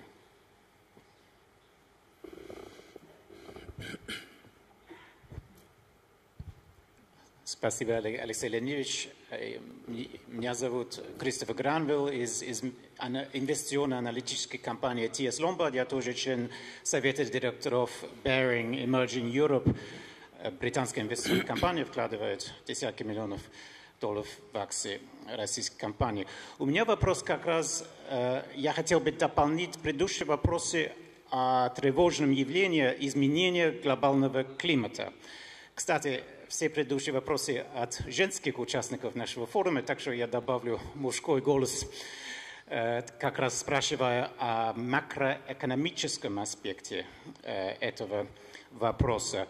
Но есть как раз замедление темпа роста спроса на углеводородного сырья и в перспективе абсолютное сокращение спроса и, соответственно, цены на нефть и природный газ. В этих обстоятельствах разве имеет смысл затратить ресурсы суверенного фонда России, ФНБ, как раз к важнейшим задачам диверсификации экономики, как раз прироста несырьевого экспорта, о том было сказано, мешает реального укрепления рубля и фактически, который вытекает из наращивания расходования ФНБ. Разве не лучше максимизировать запас прочности как раз не тратит эти деньги, как было объявлено правительством. Мы здесь тоже ничего не придумывали нового. И практически во всех странах, где большой объем этих фондов, как бы они ни назывались, у нас называется это фонд национального благосостояния, он после накопления определенного уровня используется. Вопрос как? Вы сказали о несырьевом экспорте. Ну так мы так и собираемся делать. Это одна из наших задач. Мы не собираемся тратить ФНБ на развитие нефтегазовой отрасли. Мы собираемся тратить ее на инфраструктуру. Мы готовы это делать для развития высокотехнологичных отраслей. Если речь может идти о нефтегазе, таких решений нет у нас. Но если и говорить о чем-то, это только в том смысле, что мы вынуждены некоторые вещи делать. Ну, например, нас ограничивают в приобретении современного нефтегазового оборудования. Значит, мы должны просто подумать о том, как мы должны это сделать у нас в стране. Это очевидный факт. Хотя и здесь пока никаких решений по поводу использования средств ФНБ нет. Мы даже не планируем этого сделать. Вот здесь коллега справа от меня упоминал про макроэкономическую политику, про политику Банка России. Ведь он на что намекал? Что сдерживание объема денег, денежной массы в экономике, оно сдерживает и развитие экономики. Вот, поэтому мы исходим из того, что все эти действия будут сбалансированными, своевременными и подтолкнут развитие темпов экономического роста. Ваше замечание о том, что спрос на углеводороды в связи с сокращением темпов мирового ВВП будет сокращаться, не выдерживает критики. Вот почему. В прошлом году, да, действительно, целевые показатели роста были ниже, чем предполагалось. В этом году еще меньше. В следующем году предполагается, это прогнозы всех мировых экономических институтов, что в следующем году темпы мирового ВВП будут ниже, то есть выше, чем в этом году, но не достигнут позапрошлого года. Но темпы все равно сохранятся. Темпы мирового ВВП, на мой взгляд, будут наращиваться, несмотря на все проблемы, связанные с торговыми войнами, ограничениями по политическим соображениям и так далее, и так далее. Но вы не можете не знать прогнозов мировых экспертов по поводу роста потребления энергетических ресурсов. Да, конечно, если такие локомотивы, как китайская, как, допустим, индийская экономика, будут сокращать темпы своего роста, да, то, наверное, будет снижаться и объем необходимого на рынке энергетического сырья. Ну, да, теоретически да, но темп-то все равно есть. Рост-то все равно продолжается и достаточно большой, несмотря на то, что у Китая там скорректированы темпы роста. Но они есть, они очень высокие. И в Индии есть, тоже очень высокие. Мировой ВВП все равно растет и расти будет. Это к бабке не ходи, это совершенно очевидный факт. В рецессию вряд ли уйдет мировая экономика в ближайшее время, даже несмотря на торговые войны между Китаем и Соединенными Штатами. Тем более, что в ближайшее время, я думаю, что все-таки с учетом даже внутриполитического календаря в США, никто там не заинтересован в обострении торгово-экономических отношений между США и Китаем. Ну, никто не заинтересован. Выборы впереди. Стабилизировать надо ситуацию. Так что в среднесрочной хотя бы перспективе и темпы роста будут обеспечены, и потребности в энергоресурсах будут очевидными. Спасибо. А деньги на нефть и газ из ФНБ мы не собираемся тратить. Можно в первом ряду, вот в первом ряду есть господин. Вот сюда, первый ряд. Где у нас первый ряд? Вот, правильно. Спасибо, Раймонд Зикер, Соединенные Штаты Америки, Morgan Access Management. Спасибо, ВТБ Капитал. Благодарю вас, господин Путин, за то, что посетили наше мероприятие. Я вижу определенные параллели между Советским Союзом и современным Европейским Союзом.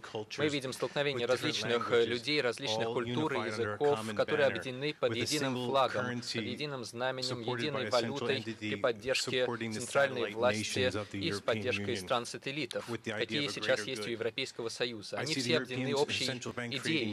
И Европейский центральный банк, кажется, создает деньги просто из воздуха и пытается объединить государства-члены путем искусственных мер, путем создания военного присутствия, как было в Советском Союзе.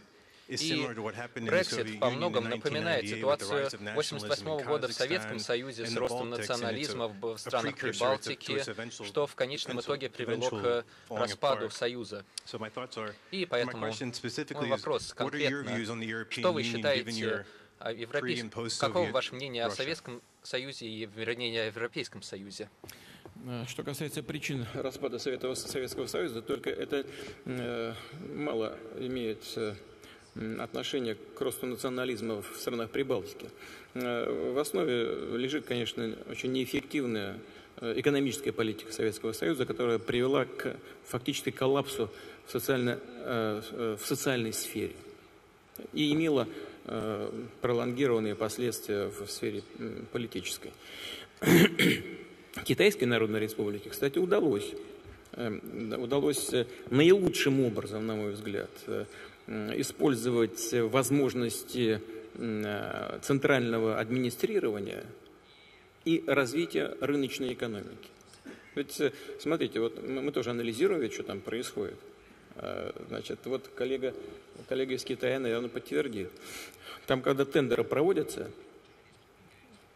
с центрального уровня, идет на микроуровне, идет драка за эти контракты, за эти центральные ресурсы. Почему? Между кем? Между участниками экономической деятельности, которые работают в рынке. Работают весьма эффективно. Я сейчас не буду вдаваться в детали, связанные со взаимными обвинениями по поводу между США и Китаем по поводу курса юаня и так далее, но это инструменты, которые эффективно применяются. В Советском Союзе ничего подобного сделано не было, значит, и результаты неэффективной экономической политики сказались и в политической сфере. Правда, результаты распада оказались гораздо хуже того, о чем люди думали и о чем они могли подозревать даже в своих самых худших снах. Я сейчас не буду об этом распространяться, ни время и ни место. Но что касается Евросоюза, параллели, конечно, какие-то возможны. Хотя и отдельные страны Евросоюза – это многонациональные страны. Ну, я уже говорил об этом, это не я, не мои данные, данные самих моих коллег из Евросоюза, некоторых стран. Количество принимаемых обязательных для всех стран Евросоюза решений Европейским парламентом больше, чем количество обязательных решений, которые принимались Верховным Советом СССР в отношении советских республик. И в этом смысле, конечно, какие-то параллели, они уместны и возможны, хотя это все-таки разные вещи. И Советский Союз это была все-таки единая страна, достаточно жестко централизованная. А Евросоюз таким образованием не является. Еще в период Первой мировой войны, как вы знаете, обсуждался вопрос создания европейских штатов, Союз европейских штатов, объединенных европейских государств. Но она так и не была реализована. Но сейчас, после войны, объединение угля и стали и так далее, сейчас ЕС мы наблюдаем. Но противоречия возникли вдруг. Они возникли, исходя из абсолютно конкретных вещей. Ну, я не думаю, что налогоплательщикам Великобритании нравится платить налоги понимая и зная, что значительная часть их средств уходит на поддержание штанов тем, кто пока не достиг определенного уровня экономического развития. И это измеряется десятками миллиардов. Значит, есть и другие составляющие. Вот те самые принимаемые Европарламентом решения, значит, они так или иначе отражаются на всех участников и членов Евросоюза. Конечно, это не всем нравится. Я сейчас не считаю себя вправе давать там эти оценки. Но вот на что бы хотел обратить внимание. Где-то на рубеже 2028 года многие страны, ну некоторые страны Восточной Европы, они уже достигнут такого уровня экономического развития, при котором они не будут являться получателями определенных грантов и разного вида поддержки из европейского бюджета, общеевропейского, а должны будут платить так, как это делала до сих пор и делает Великобритания. И я не уверен, что там не возникнут таких же мыслей, как у самой Великобритании сегодня. Поэтому, конечно, для того, чтобы Европейский Союз сохранился, а мы в этом, кстати говоря, заинтересованы. Мы хотим, Россия, мы хотим иметь дело с предсказуемым, понятным партнером. Мы с тревогой наблюдаем за тем, что там происходит. Значительная часть наших золотовалютных резервов в евро номинирована. У нас, несмотря на падение торгового оборота после различных санкционных решений, там, торговый оборот упал, сейчас он где-то под 300 миллиардов, а был 450 миллиардов. Но все-таки он растет. И Евросоюз для нас крупнейший торгово-экономический партнер. Поэтому мы-то заинтересованы в том, чтобы все сохранялось и эффективно функционировало. Но мы анализируем, конечно, что там происходит и будет происходить. Ваш вопрос, можно ли сравнить Евросоюз с Советским Союзом? Мне кажется, нет. Это совсем другая вещь. Но какие-то параллели возможны. Не знаю, удастся ли вот с учетом тех небольшого количества тенденций, о которых сейчас упомянул, сохранить в нынешнем виде. Но я знаю, что лидеры европейских стран знают об этом, конечно, думают об этом, и у них есть разные сценарии, как консолидировать членов Европейского Союза, как добиться более устойчивых форм интеграции. Удастся ли им это или нет, я не знаю. Я, на всяком случае, хочу пожелать им успеха.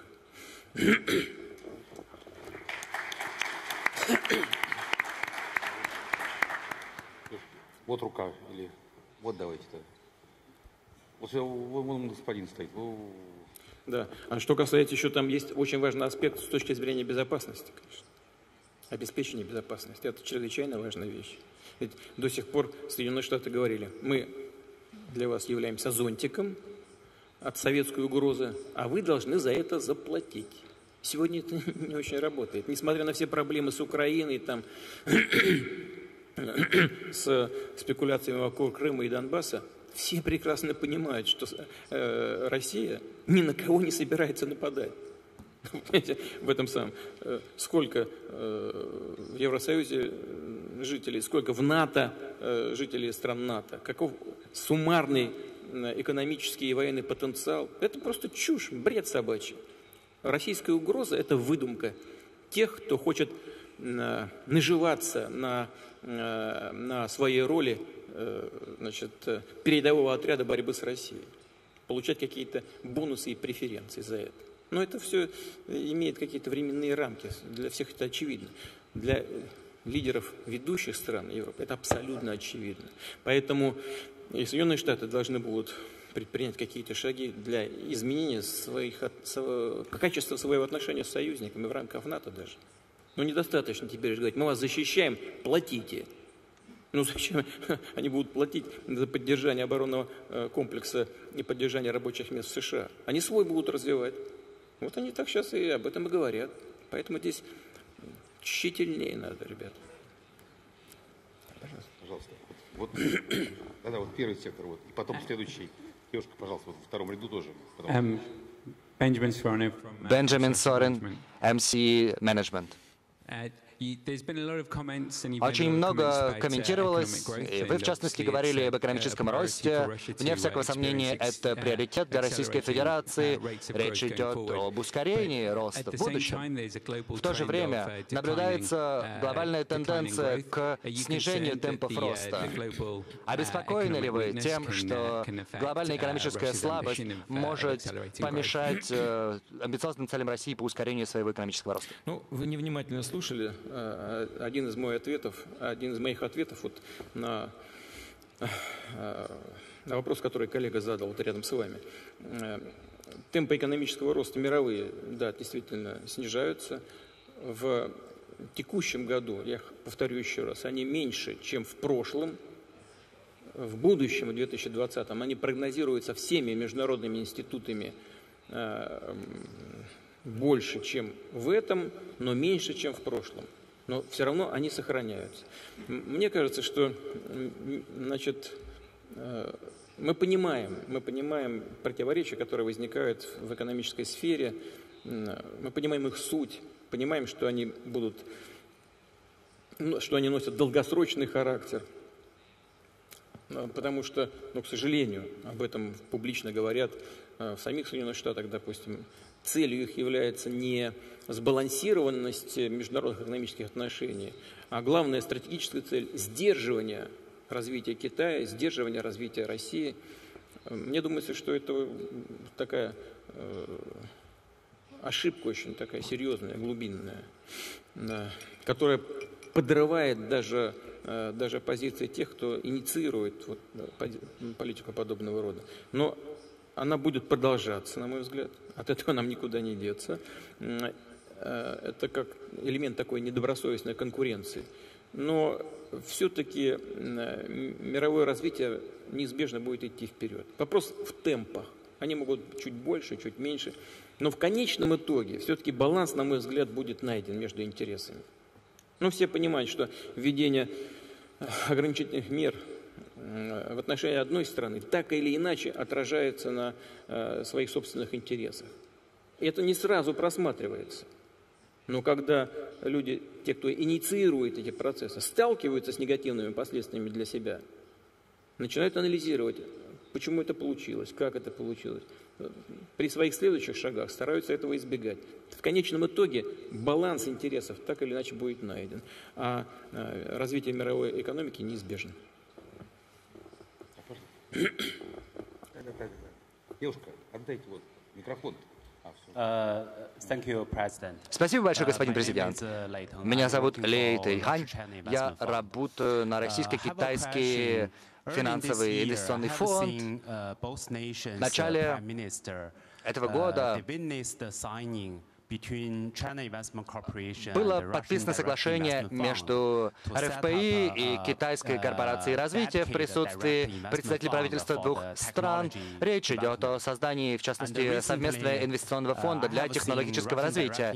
Недавно также я заметил, что РФПИ собрал еще $2 миллиарда при помощи партнеров для того, чтобы проспонсировать развитие и разработку искусственного интеллекта в Российской Федерации. Мой вопрос вот в чем заключается. Считаете ли вы, что для России важно использовать фонд российских прямых инвестиций для того, чтобы финансировать развитие цифровых технологий, таких, например, как искусственный интеллект? Это первая часть моего вопроса. Вторая часть моего вопроса, она очень проста. Считаете ли вы, что Россия может использовать другие валюты, такие как, например, юань, для создания таких фондов в качестве доминирующей валюты? Вы знаете, фундаментальная устойчивость китайской экономики, она очевидна. Я уже говорил о ее преимуществах.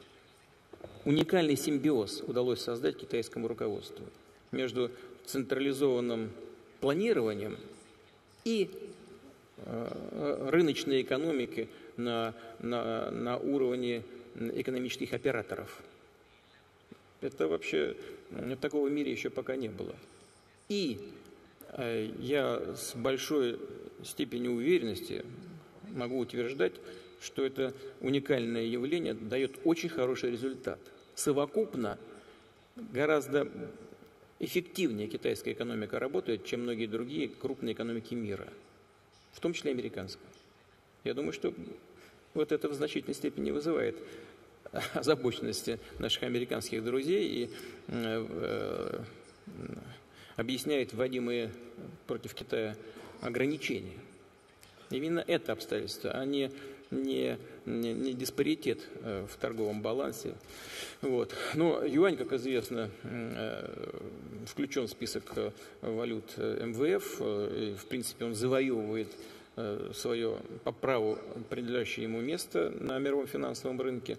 Есть определенные ограничения с использованием юаня в расчетах, связанных с конвертацией.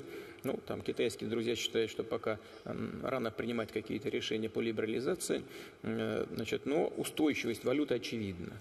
И это, конечно, создает предпосылки для более широкого использования юаня во взаимных расчетах. В этой связи хотел бы отметить, что в России рубль является свободно конвертируемой валютой в любых объемах, в любое время. И он очень удобен для использования. Поэтому сочетание вот этих факторов, положительных факторов с одной и с другой стороны делает абсолютно реалистичным увеличение взаимных расчетов в национальных валютах.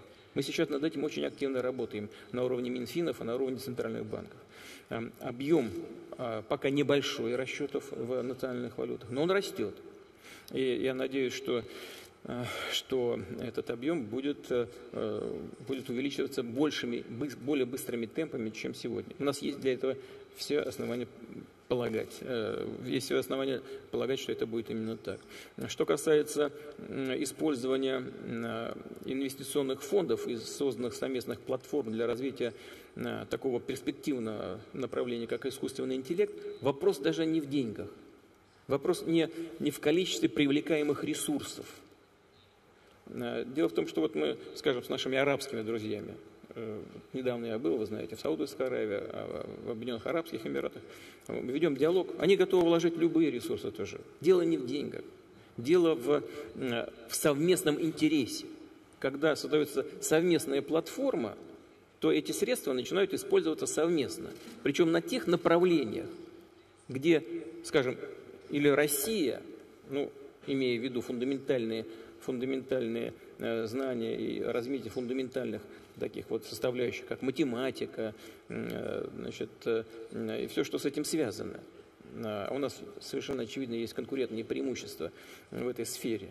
Или конкурентные преимущества Китая, связанные с развитием определенного уровня производств, с экономической составляющей, связанные с организацией этих производств. Вот когда мы будем сопоставлять вот эти наши конкурентные преимущества с одной и с другой стороны, сделаем их совместно целесообразными, интересными, вот тогда мы получим наибольший эффект.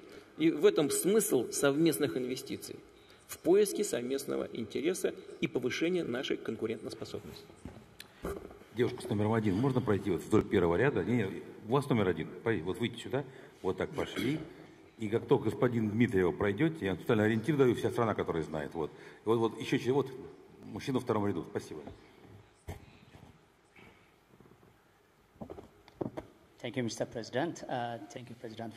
Благодарю вас, господин президент Путин. У меня хорошая возможность задать вам вопрос по поводу моего региона Африки. Меня зовут Исайя, я из банка Южноафриканского банка развития. Он расположен, работает в Найроби, в Кении. Благодарю вас за приглашение, за то, что вы участвуете в мероприятии. Мой вопрос: в прошлом году касался прекрасного саммита Россия Россия-Африка в Сочи. И сейчас я хотел бы, господин президент, услышать ваше мнение. Мы услышали многое о ваших проектах с Африкой южнее Сахары, о развитии инвестиций, особенно в области торговли, развития торговли России и Африки южнее Сахары. Мы начинали с очень низкого уровня, но сейчас за прошлый год у нас наблюдается очень хорошее увеличение с 4,8 миллиардов в прошлом году, да, и сейчас мы видим увеличение уже на 1,7 миллиардов, и это стало результатом хороших обсуждений в Сочи в ходе саммита. Расширяется как экспорт, так и импорт. И наш банк, в него входят 22 страны Востока Африки, и торговля, инвестиции в Восточной Африке на достаточно низком уровне. Нравится нам это или нет. Наши страны — это все еще развивающиеся рынки, и мы очень отстаем от многих других регионов. И я хотел бы услышать ваше мнение, каковы обязательства, каковы будущие действия Африки. Можем ли мы ожидать активизации нашей активности, подписания новых соглашений о взаимопонимании между российскими компаниями и африканскими компаниями в будущем? И может ли эта деятельность быть поддержана со стороны многостороннего банка Восточной Африки? Спасибо. Вы сами сейчас упомянули о тех проблемах, с которыми сталкиваются африканские страны. Я сейчас не буду это повторять, они всем хорошо известны. Но воспользуюсь вашим вопросом для того, чтобы еще раз вернуться к тем впечатлениям, своим собственным личным впечатлениям от встречи в Сочи Россия-Африка. Ну, во-первых, еще раз отмечу, что на встрече в Сочи были представлены все, без исключения, африканские страны. Вот это первое. И это говорит об интересе со стороны Африки к развитию отношений с Россией. Второе. Вот неожиданно для меня, я прошу моих африканских коллег не сердиться, если кто-то здесь усмотрит что-то такое некорректное, но не было ни одной просьбы: дайте денег, помогите там, профинансируйте это. Ничего подобного не было. Вообще. Но была заинтересованность и были предложения по совместной работе в рамках взаимных рыночно обоснованных интересов. По инвестициям, по развитию каких-то отраслей. Вот это второе. И третье. По характеру, по атмосфере самого форума. У меня создалось впечатление, что это какая-то семейная встреча. Вы знаете, она была такой открытой, непосредственной, дружеской, абсолютно транспарентной. И имея в виду предысторию еще советско-африканских отношений, у меня есть все основания полагать, что мы можем и должны продвинуться в наших отношениях с африканским континентом очень по-серьезному. Конечно, это в значительной степени будет зависеть от возможностей конкретных наших партнеров. Но потенциал развития у Африки колоссальный. Мы с вами это все хорошо знаем. И мы постараемся трансформировать наши отношения на политическом уровне в конкретные экономические проекты. Это не встреча Россия-Африка в Сочи, это не какой-то сиюминутный шаг для того, чтобы просто вспомнить о наших хороших отношениях с Африкой. Нет, это попытка поставить отношения между Россией и Африкой на новую ступень, перевести их в новое качество, отвечающее современным требованиям и взаимным интересам. Есть еще одно обстоятельство, на которое я обратил внимание. уже в частных беседах, и в кулуарах, и в двухсторонних встречах, африканские страны остаются, подавляющее большинство из них, остаются очень уязвимыми и с точки зрения развития внутренних процессов, и особенно с точки зрения влияния на эти страны извне. Они нуждаются в союзническом, очень добром и неконъюнктурном отношении со стороны своих иностранных партнеров. И Россия такие отношения предлагает. В том числе и в финансовой сфере, в том числе и с финансовыми институтами, и с вашим готовы работать, и с теми, которые были представлены на форуме в Сочи. Во всяком случае, мы считаем, что, имея в виду потенциал, и людской потенциал, и потенциал минеральных ресурсов, да и интеллектуальные возможности. А в Африке все больше и больше молодых людей получают хорошее образование и у себя в странах, и за границей возвращаются к себе.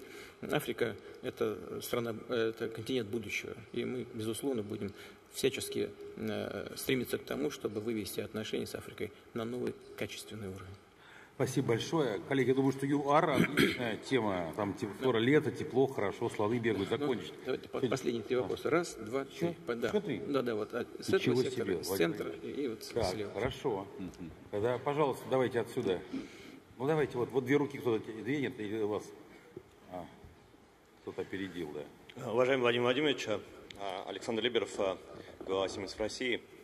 У меня вопрос, вы упомянули по инфраструктурным проектам и их важность для России. И вопрос конкретно по высокоскоростной магистрали. Достаточно долго обсуждается этот вопрос. В России сначала обсуждали Москва-Казань, теперь Москва-Санкт-Петербург, Нижний Новгород. Какое ваше личное отношение к этому проекту и с вашей точки зрения, имеет ли этот проект шанс на успех? Спасибо. И мы со своей стороны, как немецкая инициатива, конечно, готовы поддерживать, компания Siemens активно готова поддерживать. Вы знаете, отношение чисто такое вот рыночное, посчитать надо.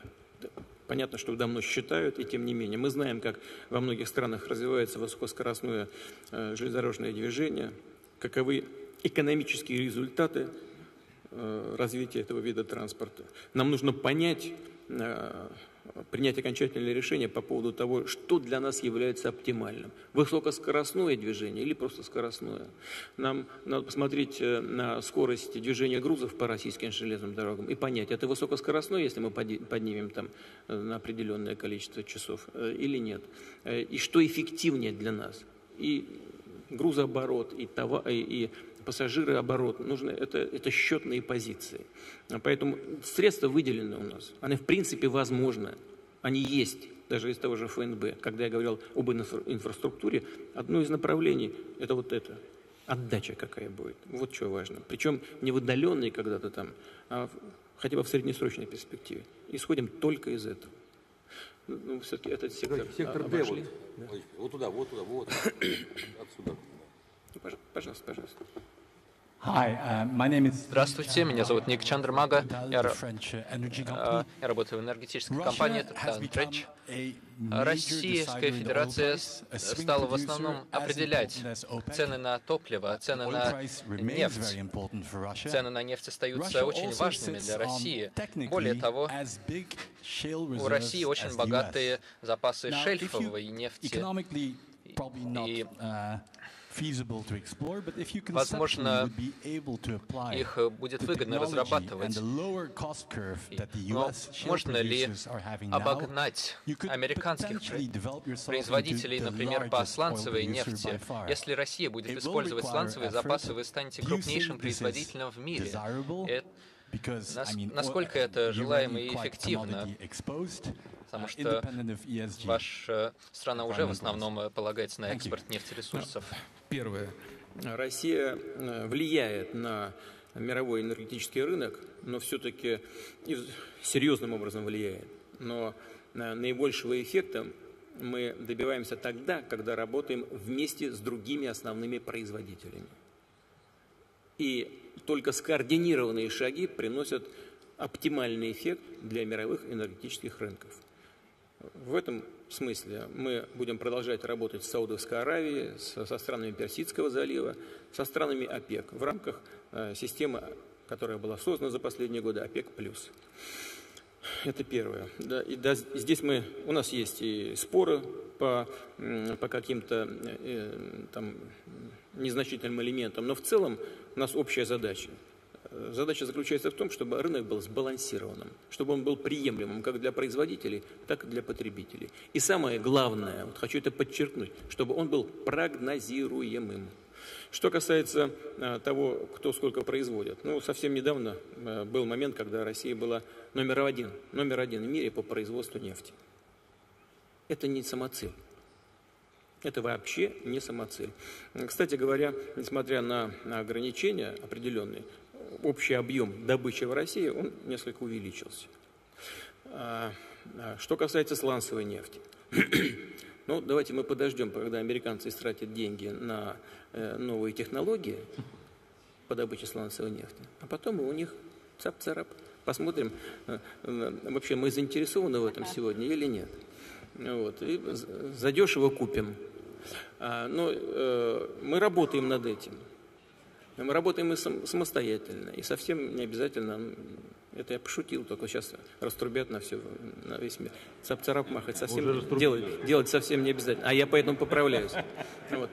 Поэтому мы внимательно наблюдаем за это. Дело в том, что сегодняшние технологии добычи сланцевой нефти, сланцевого газа, они являются без всякого преувеличения варварскими. Они уничтожают экологию. И в некоторых районах, где добывается сланцевая нефть, там у граждан из крана идет не вода, а черная жижа. Вот такая добыча, несмотря на все возможные экономические преимущества, нам не нужна, мы на это не пойдем никогда. У нас есть возможности и на шельфе, и на территориях, на земле, поэтому такой острой необходимости нет. И потом, что самое главное, нет необходимости увеличивать предложение на мировом рынке. А что касается добычи в самих Соединенных Штатах, то да, они становятся импортерами, мы это прекрасно видим, понимаем, они занимают определенные ниши, но не наши. Первое. Во-вторых, у них у самих растет производство, ВВП растет, и потребление будет расти. Второе. И третье. Есть ограничения по росту в самих Соединенных Штатах. Сейчас не буду перечислять причины, связанные с этим ограничением. И на взгляд наших специалистов, в целом американская добыча вышла, как говорят нефтяники, на полку сейчас. Мы не прогнозируем серьезного роста. Учитывая весь комплекс вот этих вопросов, и еще нескольких, которых я сейчас и не затронул, не назвал, мы чувствуем себя спокойно, уверенно и будем развиваться, будем развивать свою собственную энергетику, добычу и нефти, и газа, и будем совершенствовать эту добычу. Мы будем работать над уменьшением потребления, над энергоэффективностью нашей экономики в целом. Поэтому у нас есть чем заниматься, но мы внимательно следим за тем, что происходит в мире. И, безусловно, можете быть уверенными в том, что Россия всегда будет очень ответственным участником мирового энергетического рынка. Коллеги, последний вопрос. Вот слева отсюда должен. Вот сектор, вот ВБ, вот. Да, пожалуйста.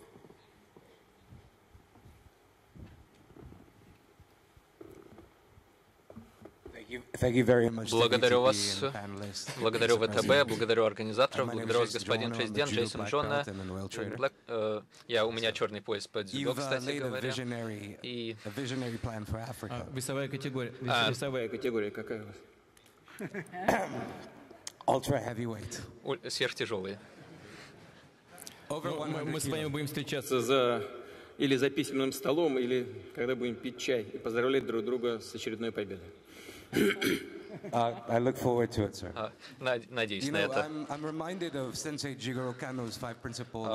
Я вспоминаю 5 принципов дзюдо, а именно третий принцип, он связан с вашим видением Африки, а именно действовать решительно.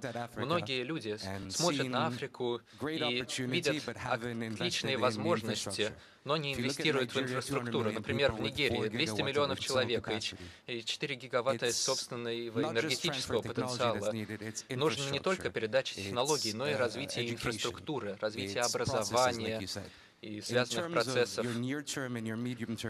Что касается среднесрочной и долгосрочной перспективы, есть ли такие отрасли инфраструктуры или природных ресурсов, которые вы считаете будут очень выгодны для России в плане сотрудничества с Африкой? И другой вопрос, как можно потренироваться с великим Александром Карелиным?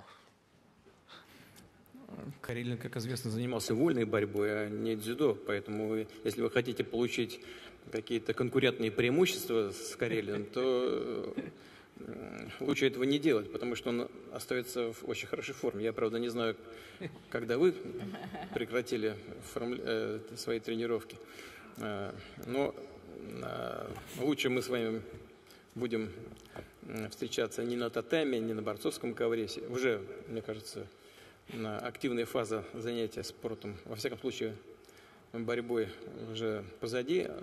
Но что касается развития отношений с Африкой, я уже высказывался. Вряд ли смогу сейчас что-то добавить. Нигерия, безусловно, африканский гигант. 200 миллионов человек. И речь не только об объемах добычи нефти. Это очень перспективная страна. У нас очень добрые отношения с Нигерией. И в отношении инфраструктуры, знаете, у нас есть тоже что предложить. Это трубопроводный транспорт, это авиация, это тот же самый железнодорожный транспорт. Это все автомобильные дороги. Здесь электроэнергетика и линии передач электричества, развитие интернета. Вы знаете, у нас очень много таких продуманных и конкретных предложений есть для наших африканских друзей. Надеюсь, они будут реализованы, в том числе и в Нигерии. А вам я желаю всего самого доброго и в вашей профессиональной деятельности, и в спортивной карьере. Спасибо вам большое. Коллеги, мы на этом заканчиваем. Давайте поблагодарим Владимира Владимировича за очень содержательную, интересную, продолжительную такую дискуссию, а также всех участников подиума и всех присутствующих в зале за участие. И ждем вас завтра на второй день нашего форума. Спасибо. Спасибо вам большое.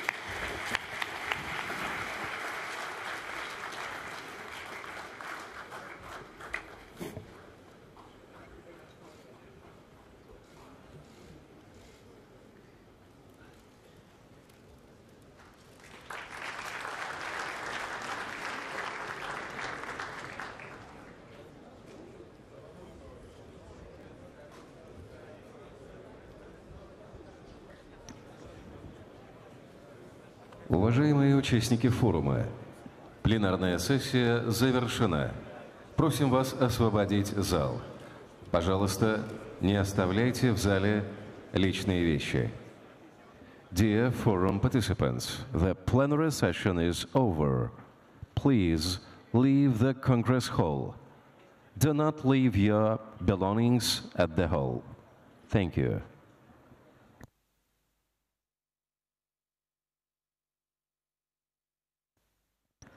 Уважаемые участники форума, приглашаем вас на обед в залы Валдай и Селигер, расположенные на первом этаже Конгресс-центра.